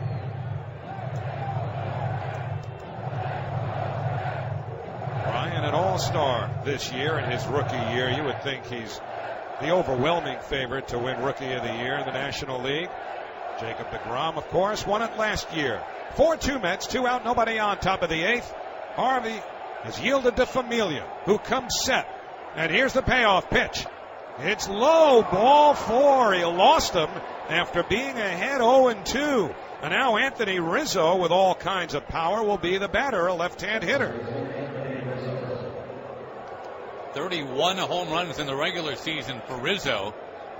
Hasn't really done that much in the postseason yet. And that almost scares you a little bit because he is capable of getting hot and staying there for a while, kind of like Lucas Duda. But he was hit in the hand on a throw to first base by Daniel Murphy earlier in the game. Murph caught a line drive. They tried to double off Rizzo. And Murphy's throw hit him in the hand.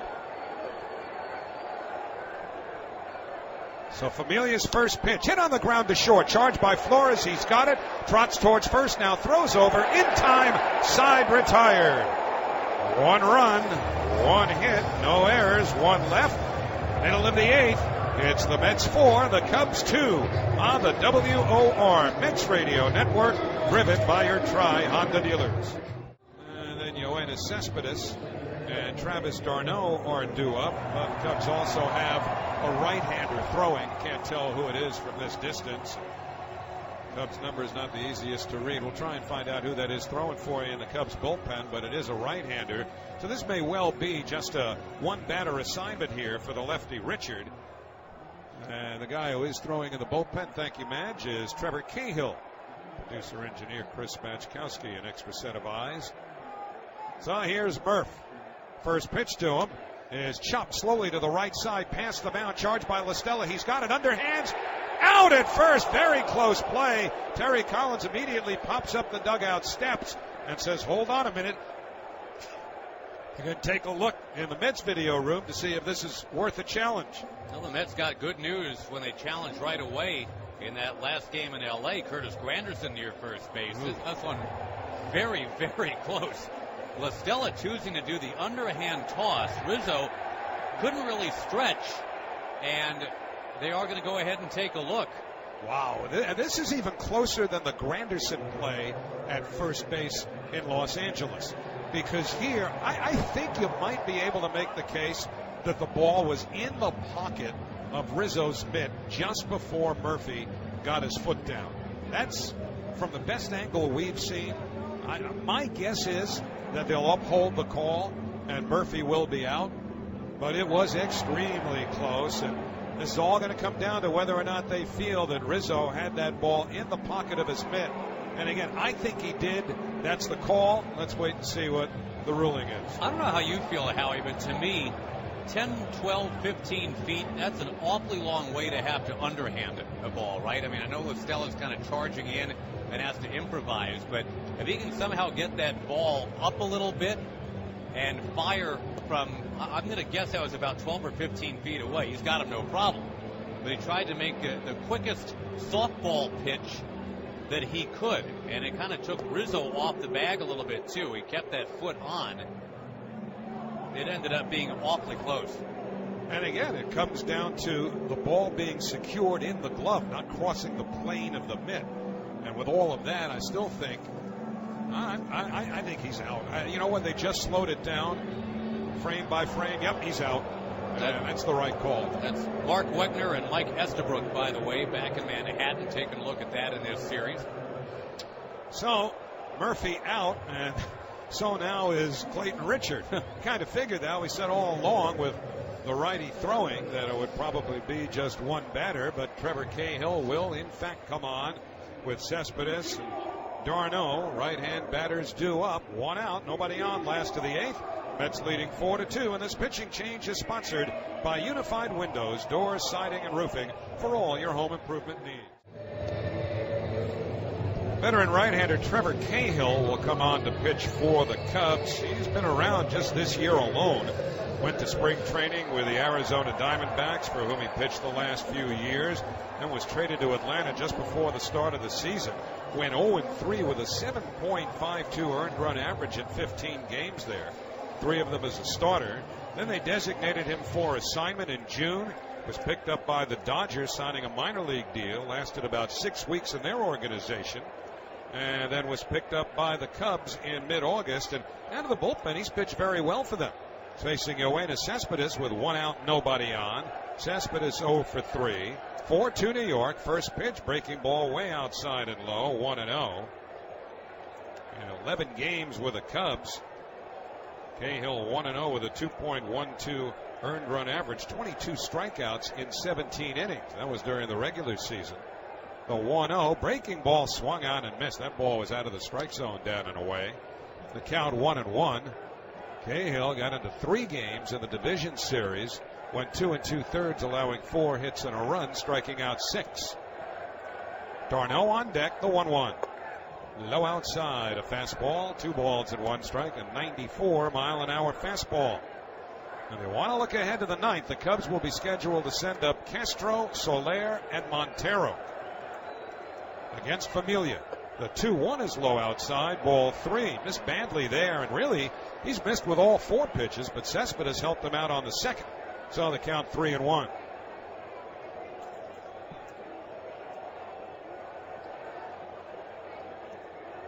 Outfield around towards right against the right-hand hitter. Now the 3-1 to Cespedes. Broken bat roller to second. LaStella up with the ball. Throws to first in time. 2 away. Meanwhile, the bat head flew out past the mound and is about 3/4 of the way between the back of the mound and the edge of the infield grass out near shortstop. Well, that bat wasn't working for Cespedes anyway. He's now 0 for his last 12. So 2 out, nobody on. And Travis d'Arnaud coming up. Well, it's really bizarre, Howie, with Wright, Cespedes, and Duda not doing much at all. It's d'Arnaud and Murphy and Lagares, really, who have stepped up and done more offensively in this postseason. Well, it really does take a village, or at least 25. First pitch to d'Arnaud, a fastball down the middle, strike one called. d'Arnaud's last at bat, he popped one into the apple casing, a home run apple in straightaway center field. 0-1 pitch taken low outside, 1 ball and 1 strike. By the way, the Schwarber home run got to be the longest of the night. We are told it's 461 feet is what drove Harvey out of the game. Here's the 1-1. Fastball on the outside corner, 1-2 to d'Arnaud. Well, that's frankly not even a surprise. Right. You know, Kyle Schwarber's just got that ridiculous power, wedging the home run that he hit in the Cardinals series into the top of the scoreboard in right field. 1-2 pitch, breaking ball in the dirt, swung on and missed, strike 3. Ball picked up by Montero, throws to first to complete the strikeout, side retired. Nothing across at the end of 8. It's the Mets 4, the Cubs 2 on the WOR Mets Radio Network, driven by your Tri-Honda dealer. Sports. So, it is Jeurys Familia on the mound for the Mets. Walked the first batter he faced in the 8th, coming in with 2 out after Schwarber's homer off of Harvey. Then he got Rizzo to ground to short. Now it's Starlin Castro, who's 1 for 3. Righty against righty, the first pitch. Breaking ball outside, ball 1. In the 5th inning, it was Castro with Rizzo at first and nobody out, who lined a double over the head of Juan Lagares in center field. Lagares misplayed it. He came in on the ball, then it sailed over his head, and Rizzo scored. Familia ready, the 1-0. On the inside corner, the split for a called strike. It's 1-1. Jorge Soler, a right-hand hitter on deck, and then left-hand hitting Miguel Montero, who has not hit yet. Outfield is around towards right. Familia sets at the letters. The 1-1 pitch. In the dirt, a slider, and the count 2-1.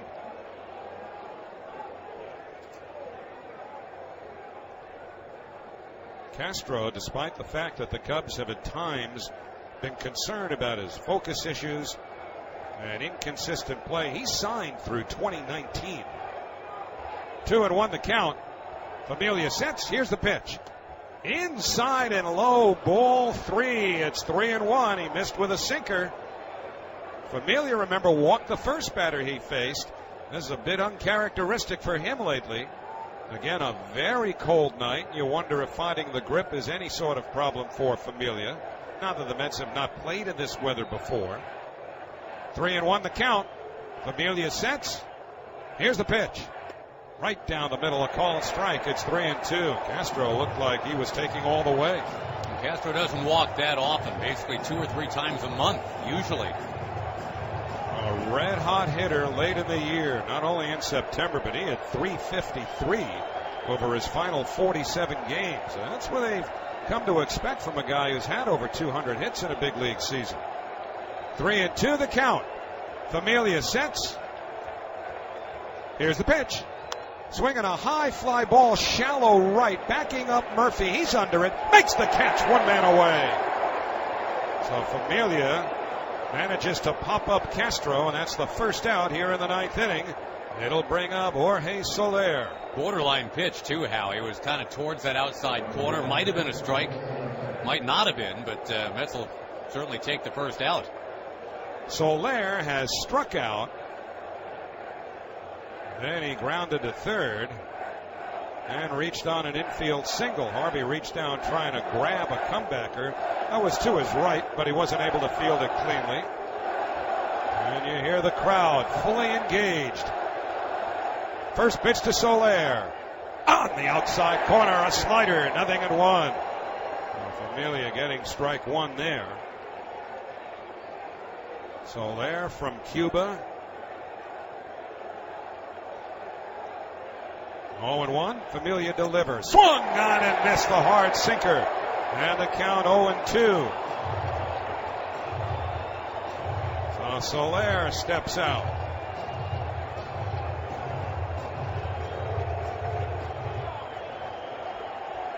This crowd is just ready to burst. 0-2 to Soler. Quick pitch. Swung on and missed, strike three. Familia fires a sinker down and away, and Soler wasn't even close. 2 out, nobody on. And Miguel Montero will be the batter. And this is a guy, when he was with the Arizona Diamondbacks, who used to hit the Mets very, very well. A .286 lifetime hitter against them with 6 home runs. And he's got good power, a pull hitter. Montero, though, just 1 for 13 during the postseason. 4-2 Mets, 2 out, nobody on, top of the 9th. Outfield straight away, the first pitch. Ripped up the middle to his right, Murphy dives, can't get it. It's a base hit going into center field, and Miguel Montero, going back to his Arizona Diamondback days, remembers he's playing the Mets and delivers a big hit. It brings the tying run to the plate with 2 out. Left-hand hitting Tommy La Stella. And Kristen Orphea moves on deck. Again, all the real grade A beef is not quite cycling around yet. These are more doubles type hitters, if that. The next 2 of them anyway, and you only got to get 1. Stella, former Atlanta Brave.